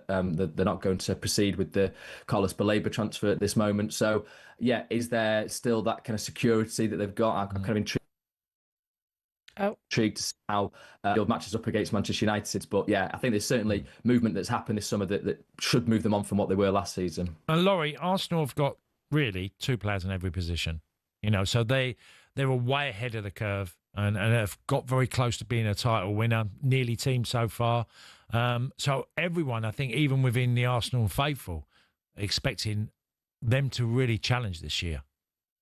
Yeah, it's been sort of knocking on the door, hasn't it, for Mikel Arteta in years gone by. I think they've probably been unlucky in terms of the injuries that they've picked up in certain moments, and then coming up against teams that were kind of irresistible. And this will be a real litmus test, won't it, for them? Where are they at in their journey? Can they keep kicking on from that second place?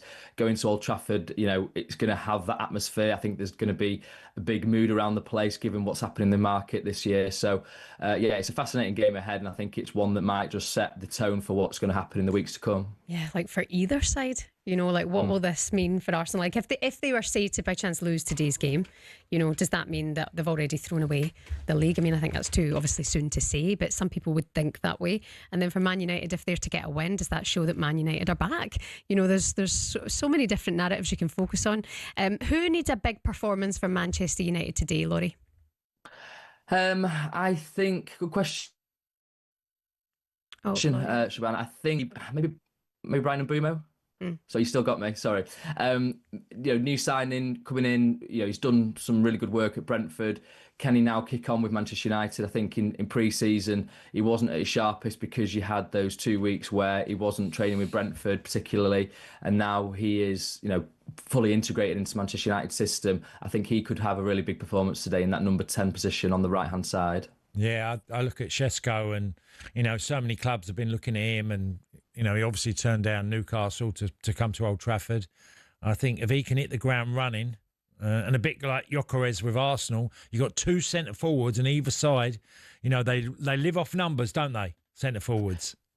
Yeah, it's fascinating how that's worked out because obviously at one point in the summer it looked like it was going to be Šeško at Arsenal and Amorim wanted a reunion with Gyökeres from their sporting days together, and in the end they're on opposite sides of the tunnel today. Really fascinating to see because it feels like you could have gone either way. Oh, your line's broken up a few times there, Laurie. We've just lost you. But thank you, Laurie Whitwell from the Athletic there, looking ahead to that game for us this afternoon. Just on the subject of Gyökeres, he's in my dreams, that guy. He I think, will cause major problems this season. I know it's too... Well, look, he's only scored that one goal, didn't he, in that... Yeah. Game, both of them are, in physical size, are big. Šeško's 6'4", Gyökeres is, again, he leads the line brilliantly. He's a great runner. Šeško's 2-footed as well. Right. Probably more so than Gyökeres, but Gyökeres' goal numbers are way higher. He's in different leagues, but even just generally his goal numbers were higher. So they're two obviously very talented lads that can come into these sides and make a massive difference. Yeah. That's what expectations, because both managers, Arteta mentioned it the other week. He said, the guy that can come in at 0-0 and deliver and get the goal and win the game 1-0 or win 2-1. These are what these guys have been employed to do, to ultimately make a difference in a game that can get you 3 points instead of 1. By the way, Manchester United might be looking at Crystal Palace's Adam Wharton after being told that the Baleba deal. How many Billy players left in a minute? That's another nightmare for Palace. They'll be like, earmuffs, don't want to hear anymore. They'll have the best bank account in the whole of the Premier League history. But they're going to have to spend some, and it feels like Palace fans are thinking that pipe dream of winning a cup competition and getting into Europe, and wow. It's come at a price, hasn't it? It's going to be a great game today. 4:30, by the way. We'll keep you posted on Game Day Live from 1:30. Sam Mataface is going to be here with Perry Groves and Mickey Gray. Building up to that game, Old Trafford should be an absolute cracker. Should be Man United against Arsenal. Also, by the way, talkSPORT 2 at 12 o'clock for you this afternoon in the Championship. You can listen to Ipswich versus Southampton. Download the talkSPORT app. You can take us anywhere with you. You can swipe across the talkSPORT 2 to get that commentary of the champ. That was our preview of today's unmissable sporting action with NordVPN, cybersecurity built for every day. You can find out more at nordvpn.com/talksport. Breakfast sports preview on talkSPORT with NordVPN. Get an exclusive 72% off a 2-year plan with an extra 4 months free. Terms and conditions apply. Coming up next, we'll get the latest odds from Coro and we'll get the nation's thoughts on the new look match of the day.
This is the talkSPORT Goal Show. It's the show for the fans. It's done by the fans. Yes! Oh my God! Yes! Yes! Yes! He is an unlocker of defences. That.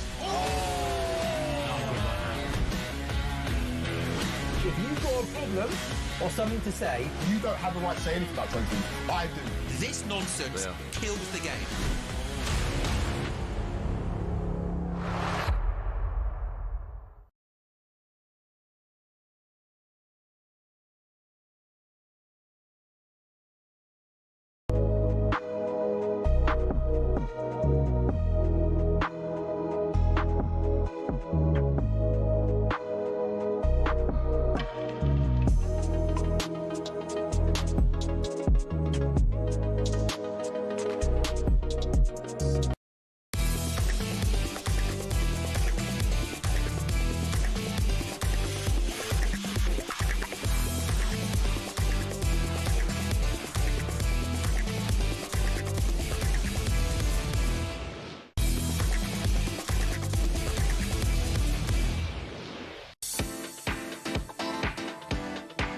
Hello there, good morning. You're listening to the Weekend Breakfast. It's Shebahn Aherne alongside Tony Cascarino. Hope you're having a good Sunday. Oh, looking forward to this afternoon. What are you doing today? You're just going to go sit in your backside? Catch up with the football and chill out. I've had quite a long few days. Have a lot of big couch nap today. I look forward to the Palace are taking on Chelsea in there as well, which is no easy.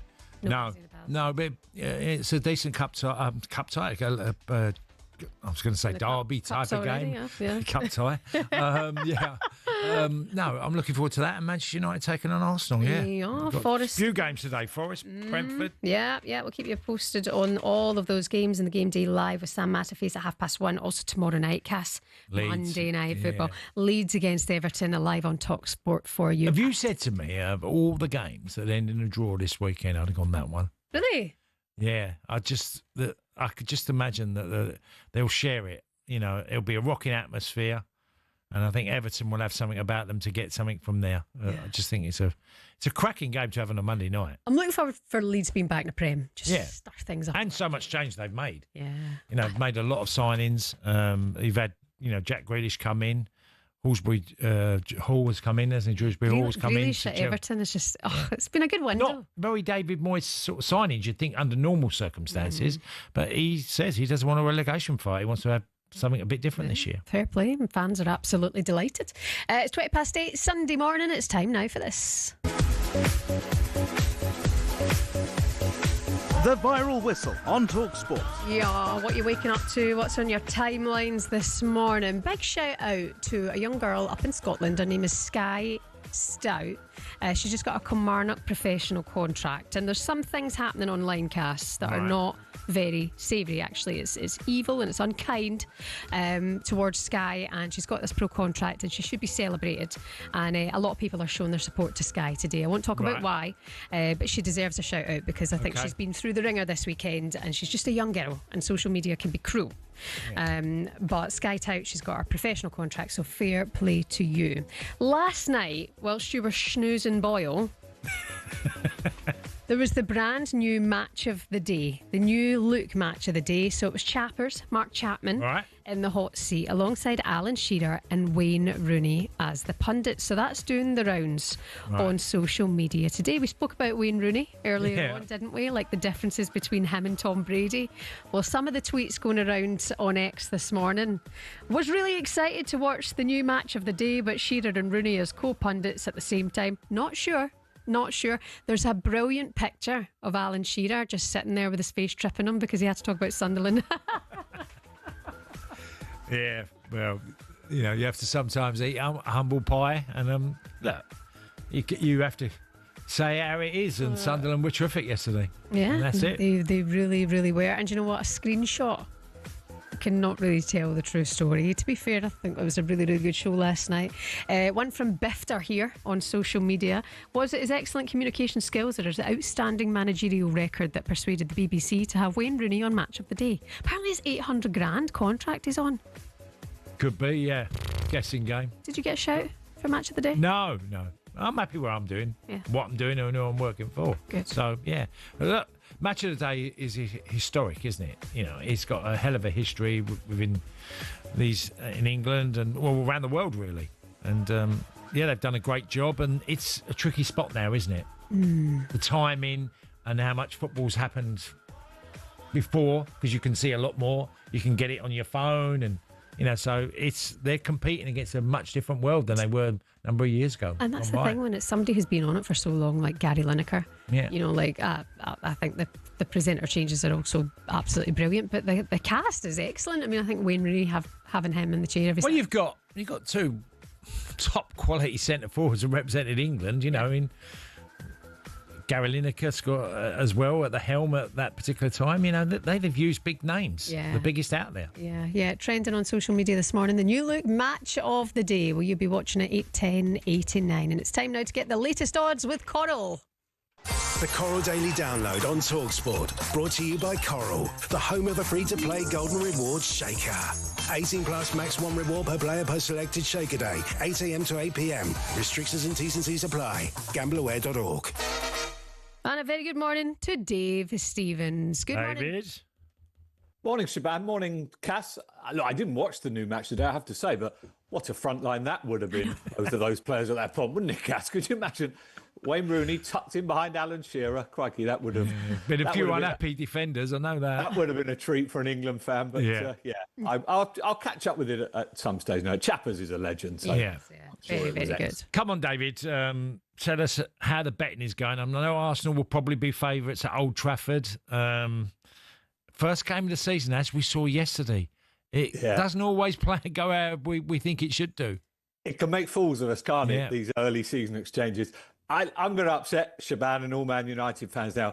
20 years ago, this was a big fixture.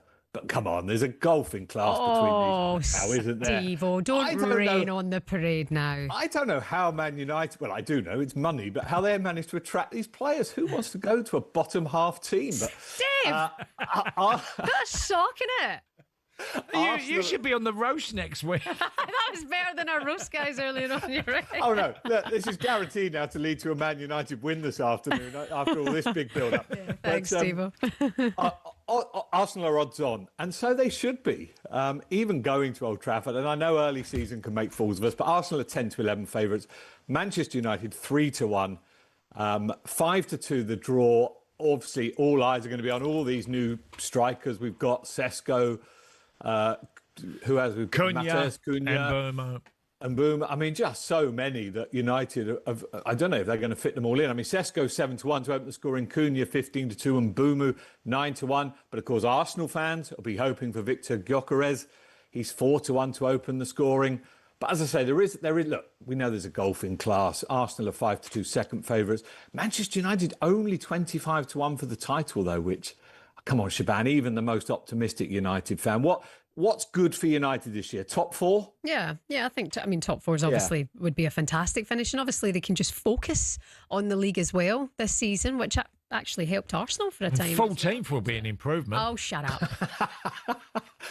But Castro, I mean, top half would be an improvement. Of course it would. Progress is happiness, Steve-o. Not liking your attitude. We better go to the other. I'm not sure how short they'll be, but Chelsea are off to Palace, and Palace have upset the apple cart a number of times. Obviously, with Man City and Liverpool in the Community Shield. So, how are you pricing it up? Yeah, both these games finished 1-1 last year. And Palace, you sort of do write them off at your peril, as they proved again last weekend. It just feels though with Eze not playing, this is going to be a nervous couple of weeks now for Palace fans. Who else they might lose? Chelsea are 4-6, Cass. I think worthy odds-on shot. We know lots of transfer activity once again at Stamford Bridge. Players taking time to gel in potentially. Palace are 7-2 shot. It's 3-1 the draw. Feels about right to you, Cass? Chelsea, fairly warm odds-on favourites? Yeah, I do. But like you mentioned, Palace keep upsetting everybody. They're a side that have got a formation, the way they play it, and they do it as brilliantly well. Yeah, and look, Brentford, again, a team that have lost players, have brought in a striker today. I know Nat, she might be listening, so we have to always mention they're 5-2 shots. Forest are favourites, 11-10. 9-4 the draw there. But as I say, these early season exchanges can be tricky. A league, obviously, that's a little bit further ahead, 1 week ahead, is the Championship. And there's a blockbuster game in there today at Portman Road. It's the first two in the betting for the Championship. Ipswich are 3-1 favourites to win the Championship. Southampton are 4-1 second favourites. And it's no surprise that Ipswich at home are favourites 10-11. But Southampton have got off, it pains me to say it, but Southampton have got off to a decent start. 2 wins last week. They're 12-5. Same price to draw. So yeah, I know we concentrate on the top division, but that is a a potential. Well, I'm not going to call it a title showdown on week 2, but a huge game in the Championship. Live on talkSPORT 2 for you this afternoon as well, 12 o'clock. Ipswich, Southampton. Very quickly, just the racing for us, please. Yeah, the big race today is over in beautiful. Cash, you must have been to Deauville in all your years. Yeah, Deauville, Trouville. Yeah. Beautiful place on the Normandy coast. And the big race is the Jacques Le Marois, over a mile. Lots of familiar British runners, Dancing Gemini, Notable Speech, Docklands. But the favourite is the brilliantly named The Lion in Winter. This horse, trained by Aidan O'Brien, he was favourite for everything. He was favourite for the Guineas, the Derby. He never made it to those races, but he's 2-1 favourite under Ryan Moore today to win that big race. And if you've never been, Cass, I'm sure you'd agree, well worth a visit to Deauville. Yeah, beautiful. Thank you, Dave Stevens. Have a great day. Guys. Thank you so much for being with you, being with us, being with you, being with everyone. That was the latest look at the odds with Corals. 18 plus begambleaware.org. Please gamble responsibly. The Coral Daily Download on talkSPORT. Brought to you by Coral, the home of the free-to-play Golden Rewards Shaker. 18 plus max 1 reward per player per selected Shaker day. 8 a.m. to 8 p.m. Restrictions and T's and C's apply. Gambleaware.org. You and Dave finished with your shade yet? We've finished our what? Being shady? Shady? Mm-hmm. What do you mean with our glasses? No. Shady towards Man United. Oh, no, okay. Man, you're not down with the kids, are you? Right, coming up next on Weekend Breakfast, somebody who is musician Bit left field there. Tommy Smith will be with us next.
Good morning. Welcome along to Weekend Breakfast here on talkSPORT. Shebahn Aherne alongside former Chelsea striker Tony Cascarino. Can you turn your maps off? Oh, sorry. You've had your maps on for the best part of 3 hours. And Cass, you'll thank me when you realise your battery's dying.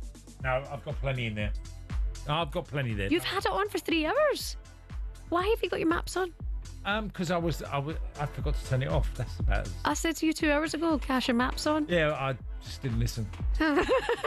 It's okay. What do you want me to say? I'm so used to that. Away from the Premier League, some of the other headlines you're waking up to this morning. Wrexham's first home game of the season, and the second tier in 43 years ended in defeat. They lost 3-2 to Ryan Mason's West Brom under the watch of co-owners Rob McElhenney and Ryan Reynolds. West Brom fans took the joy and the pleasure of singing Deadpool, Deadpool, gaze a wave to Ryan Reynolds. In other news, Rangers will host Livingston or Hibs in the Scottish League Cup quarter-finals after avoiding an upset with a 4-2 win against Alloa Athletic. And Brentford travel to the City Ground today to take on Nottingham Forest in Keith Andrews' first game in charge. The new Brentford head did suggest he understands why some fans might be sceptical of his appointment. Yeah, I think the reality is I understand it. I'm not someone who's got my head in the clouds. I'm very aware of that. If I was looking at things externally and on the other side of the world and nothing to do with Brentford, I would possibly look at it in the same way. So I get that, and I have to be honest, I'm pretty comfortable with that. I'm okay with that. If people don't know me, that's fine. Where they're able to have an opinion on me from afar. I think what's important is the people that are in the building. So that's the people that have chosen me to be the person to take over from Thomas, and equally, possibly more important, the players, with the relationship that I have with them and the connection that I have with them and the way I see the team moving forward. There's not much I can do about those people in terms of what they say, and again, I'm all right with that. We just need to produce on the football pitch. That's always been the way. I don't see that changing. Brentford head coach Keith Andrews there. He makes a good point. I mean, it's the people who in the building are important because they're the ones who appoint them. Yeah, well, obviously they identified him a number of years ago when they appointed him as a coach, tactical coach in long set pieces, but they see it that Thomas Frank was an assistant to Dean Smith, so they've done this before. Yeah. It's nothing new. Yeah, very good point. How do you think they got on today? Tough one. Forest will be tough. Okay, yeah, fair enough. Not sure. We'll have all the get a updates. draw. Yeah, big result. Yeah, for you here on talkSPORT this afternoon. And pleased to say we're now joined in the studio by musician Tom A. Smith. Hello. Big Sunderland fan. Yes, Hi, Tom. How are you? No, I'm very good. All spirits are pretty high in my camp at the moment. So, still haven't got over yesterday, to be honest. But no, it's good to be back. Did you manage to watch it? As in by Yeah, I did watch it. Yeah, I did watch it. Couldn't be there, unfortunately, which isn't like me at all. But it was. I mean, I felt confident about it, but I don't think any Sunderland fan could see that coming. It's so much change at the club. No, totally. Yeah, and do you know what it is? We felt it over the last sort of 3 years. The new ownership, they seem to really have an idea of what they want, and the youth of the side. Are all just battling for their place, and it just looks like they're having a great time over there in that camp. So spirits, as I say, really high, and it's just exciting to be a Sunderland fan again, which I've not been able to say for a while. Was you at the playoff final? I certainly was, yeah, and the semi-final. Pretty special days, and it's been probably the best 3 months to be a Sunderland fan that I've ever experienced anyway. And my dad's been going for years as well, and he says the exact same. But no, it's pretty special. Since that day, I've not quite got over it. But no, that yesterday felt like it even topped that. Yeah. So no, it's good to be back. Yeah, absolutely. You've got a season ticket as well. Yeah. Balance that with music. It's all right. It's a lot of Saturdays are taken up, but I do try and get there as much as I can. I've had season tickets since I was about 4, so I've been going with my granddad and my dad for years and years. Not being able to catch as many over the last sort of couple of years, but still... It's sort of a good thing that you can't go as often because you're busy. No, of course, yeah. And, even me and my band are always in the dressing room on my phone watching every match. So, no, it's, as I say, exciting time to be a Sunderland fan again. Yeah. You've got a lovely voice. You really Thanks. do. Your speaking voice is nice. Thank you very much. Tell us about your music, Tom. How's everything going? No, really good. Yeah, we've signed our first record deal this year, so it's well all done. super exciting. With Fiction Records, who it's really cool. It's like The Cure and Tame Impala. The Cure, I know. Yeah. So you go on their website and it says The Cure, then Tommy Smith, and for me, like those are my heroes. So it's pretty exciting. They made some unbelievable music. I still think today, like I look back at The Cure and how good they were. Like songs like In Between Days. And Totally, man. Those records. I mean, even for a band that looked so alternative, to have some of the best pop songs really written. But yeah, it's a great time for me. It's very exciting at the moment. I just put my most recent single out, and we're just getting a great response called Fashion. So it's exciting times in football and not as well. Yeah, he's on top of the world, isn't he? Totally, yeah. I'm just buzzing. We're happy to be here. It's great. It's what we want, really. Yeah, It's exactly what we want. You've got a number of gigs coming up as well, so it's a busy month for you as well as the thing. Yeah. We've got a Come Together festival in Newcastle this week. I'm on just before Robbie Williams. Oh, cool. Yeah, I think I'm in between Robbie Williams and Kaiser Chiefs. So wow, that's fantastic. I'm excited for that one. So that'll be good fun. And yeah, I'm not very good at remembering where I am. My geography is horrendous. So it's a busy time for us, and this summer's just been amazing. Excited for it to see where it goes next. So you're a young man. Do you get really nervous, Tom, before playing? And maybe like 5 minutes beforehand, but most of the time I'm just excited. And as soon as I'm out there and on stage, because they're Kaiser Chiefs, a big band, and of course, Robbie Williams, again, totally. likewise. These are big names in music. Yeah, no, exactly. And, I think now, because I've been doing it a while and it's been getting good response, I'm quite confident that I relatively know what I'm doing when I do it. So, I just enjoy every second of it. So it's, as you can see, I'm just very excited about it all. It's brilliant. I mean, it must be such a pinch me moment to be 21 years old and having your own song play it, you can listen to that on the radio. No, totally. What was that first moment like when you heard your own tune on the radio? Yeah. Well, I put my first single out when I was 17, so I've been going for quite a while, and I can never really get over it. It's always super cool. And even now, we just had our a massive hometown show in Sunderland on Friday with 700 Magnums. It was absolutely incredible, and obviously spirits were at a high there. And we brought out Dave Stewart from Eurythmics, who was a local legend, and it was a top night. And just seeing the response that we get all the time is just very overwhelming. Have you been invited to sing to Sunderland yet? I did a halftime show at on Boxing Day a couple of seasons ago in the Championship, and it was sold out. Getting a bit of stick from the Blackburn fans, some harsh words, but all part of it. Do you write your own songs as well? Yeah, I write and arrange everything: drums, guitar, vocal parts, everything. I do it all myself, produce it all myself for the most part too, as well. But I've also been lucky to work with some fantastic producers too. But for the most part, it's just me sat at home doing it all. And it's so hard, Tom, to make it in this business. No, yeah. So difficult. The amount of people who set out with a dream and work through, and they balance their studies with their bands, and you're now getting to do this for a living. Apparently your work ethic is second to none. I like to think so. I just enjoy it so much that I just treat it like a 9-to-5 job every day. Everyone, like my brother's a doctor and that. I'm just sat at home writing songs on a computer. So I try and keep myself busy and all that. But yeah, it's just like a full-time job. You've got the music, then the social media aspect of it. That is so time-consuming as well, and important to be authentic on that. So yeah, it's a lot of work goes into it. So what are you going to play today? You going to play Fashion? Yeah, my brand new single. If you're ready. I am ready. It's all yours. Thanks very much. Shall we give you a big introduction? Go for it, yes. Live here from talkSPORT Towers. Please welcome to the stage Tommy Smith.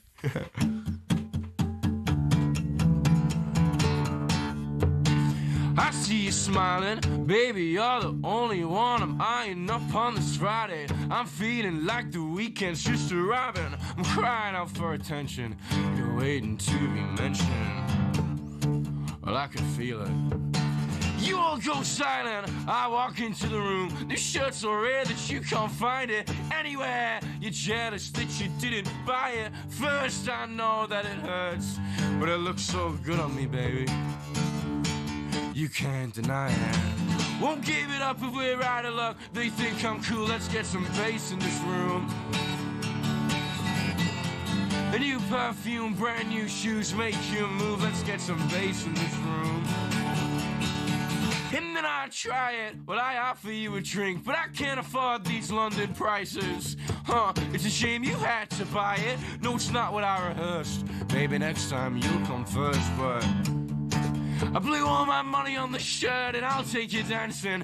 Tonight seems pretty bouncing. Ask that fella with them bouncers. I think they found a powder in his trousers. This place seems pretty quiet. Need some bass to get this started. We need some bass to get this started.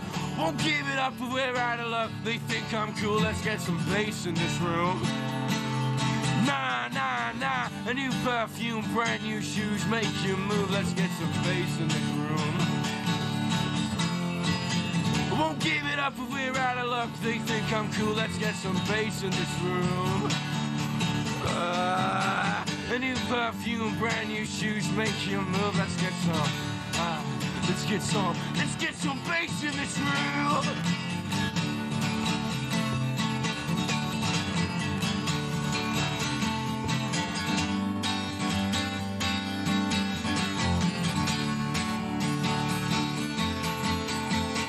Won't give it up if we're out of luck, they think I'm cruel. Won't give it up if we're out of luck, they think I'm cruel. A new perfume, brand new shoes, make you move. A new perfume, brand new shoes, make you move. Won't give it up if we're out of luck. They think I'm cool, let's get some bass in this room. Nah, nah, nah. A new perfume, brand new shoes, make you move. Let's get some. Let's get some. You all go silent while I walk into the room. This shirt's so rare that you can't find it anywhere. You're jealous that you didn't buy it. First I know that it hurts, but it looks so good on me, baby. You can't deny it. Wow. You need a little bit more enthusiasm. I've never seen anybody so enthusiastic in my life. That was amazing. What an energy, honestly. The energy, yeah. What a voice. You're just completely unique. Keep going. That was brilliant. Tommy Smith. You played like Sunderland yesterday. You did. Full of energy. Back with a bang. Tommy Smith, thank you so much. I've just followed you on Instagram. That was absolutely brilliant. You're listening to The Weekend Breakfast here on talkSPORT with NordVPN. Cybersecurity built for every day. How do we follow that? I don't know. We'll find out more at nordvpn.com/talksport. Thanks, Tom. Bye. Thank you very much. Well.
Good morning, this is Weekend Breakfast here on talkSPORT. Shebahn, Aherne and former Chelsea and Celtic striker Tony Cascarino is here. What a lovely lad, what energy. Amazing.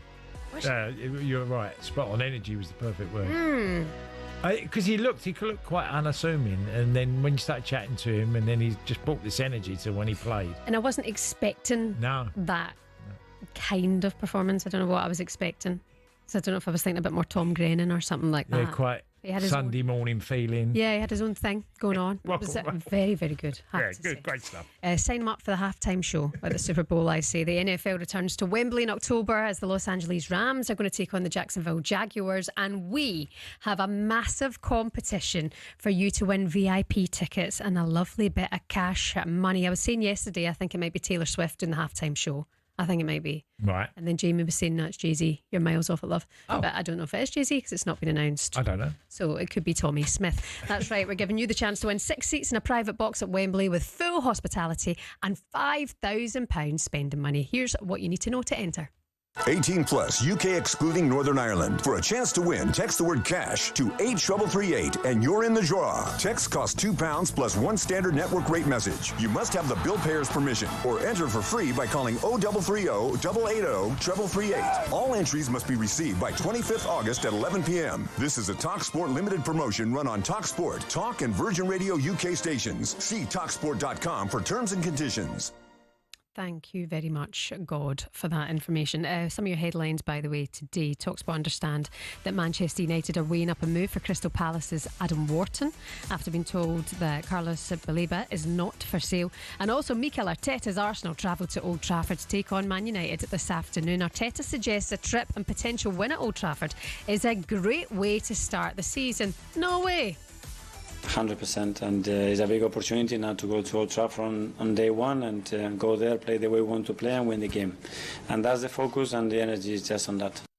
Mikel Arteta there. I mean, obviously it's a good way to start the season, isn't it? To go to Old Trafford. Look, there is the history of the two teams, and, you know, obviously you look at the intentions of what they think they can do over the course of a season. They're going to, you know, Arsenal want to start fast, and so does Man United. You're going to see two teams absolutely go for it. I always remember the first games of the season at all different levels, whether it's League One, League Championship, Premier League. You know, a fast start is what you want. You want to get something on the board immediately. You want to play well. You want to score. You know, you want the goalkeeper to make saves and keep a clean sheet, and, you know, all these things come into play. Very quickly, who's under more pressure this season, Ruben Amorim or Mikel Arteta? I think it's pretty much even. Two massive clubs. If you foul, you'll be gone. You know, it'd be the same for both of them. If Arteta doesn't achieve, you know, if he didn't, I think they will, Champions League football, but, you know, the picture's now gone to, they've got to fight for the title. Yeah, 4:30 this afternoon, all of the updates coming for you on Game Day Live from 12:30 with Sam Matterface here on talkSPORT, and then over on talkSPORT 2, 12 o'clock today, Championship action.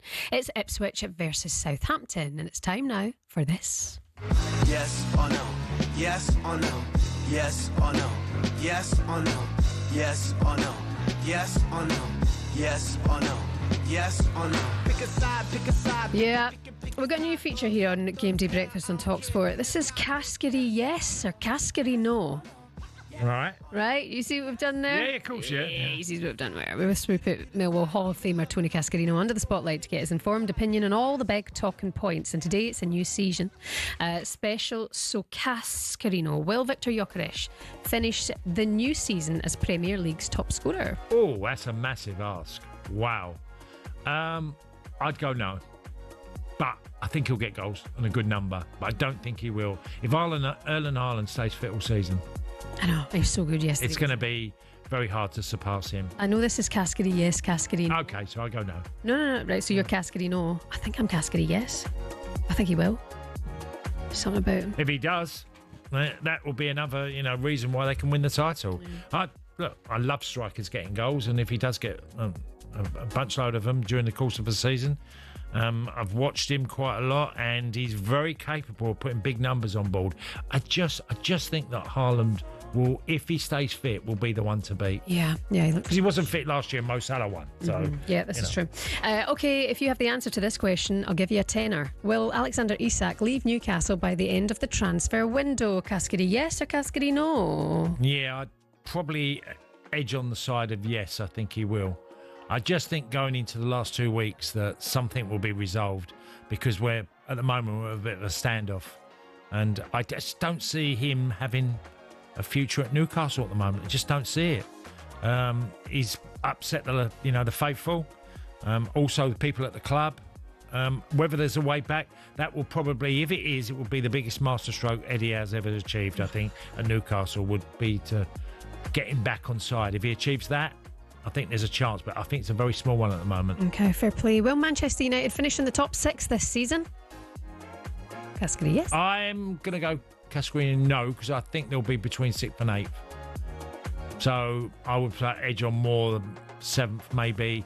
Don't know. I said don't know. I just think I want to see this new look Manchester United, because it's a bit unfair. Pundits on the game we're in, we're asked to make predictions, but we haven't seen this Man United team with all the signings together yet. We haven't seen how Šeško's going to work, whether Mbeumo scores goals, whether Cunha hits the ground running. So they're just parts of it. So it's always a little bit unfair. It's a bit like saying how the Sunderland are going to do, and well, they've made 11 new signings. Yeah, and then we use it against you. Yeah, further down the line. Because we haven't seen them. Yeah, and very quickly, a Cascarino yes, Cascarino no. Will one of the promoted teams stay in the Premier League? Yes. Who? Leeds. Leeds. Sunderland after yesterday. No, I before the season started, I thought it would be Leeds. And I'm going to stay with Leeds. Okay, I'm sure Leeds fans will be delighted with that. Don't forget Leeds Everton live for you on talkSPORT tomorrow night, 8 o'clock at kick-off, coming up for you here today. Of course, all of the goals as they go game day live here on talkSPORT. Sam Matterface sit back in the hot seat, letting you know everything that's happening in the Premier League and beyond. And over on talkSPORT 2, 12 o'clock, it's Ipswich versus Southampton. Cass, thank you very much for having us. Thank you, It's been Shebahn. an absolute pleasure. Coming up next, the Sunday edition with Sean Custis and Henry Winter. This is the Weekend Breakfast here on talkSPORT with NordVPN. Get your talkSPORT exclusive offer today, 72% off a 2-year plan and an extra 4 months free. Very special guest coming up with the guys today. Baroness Karen Brady is going to be on the show talking all things at West Ham United. That's all on the way next on talkSPORT.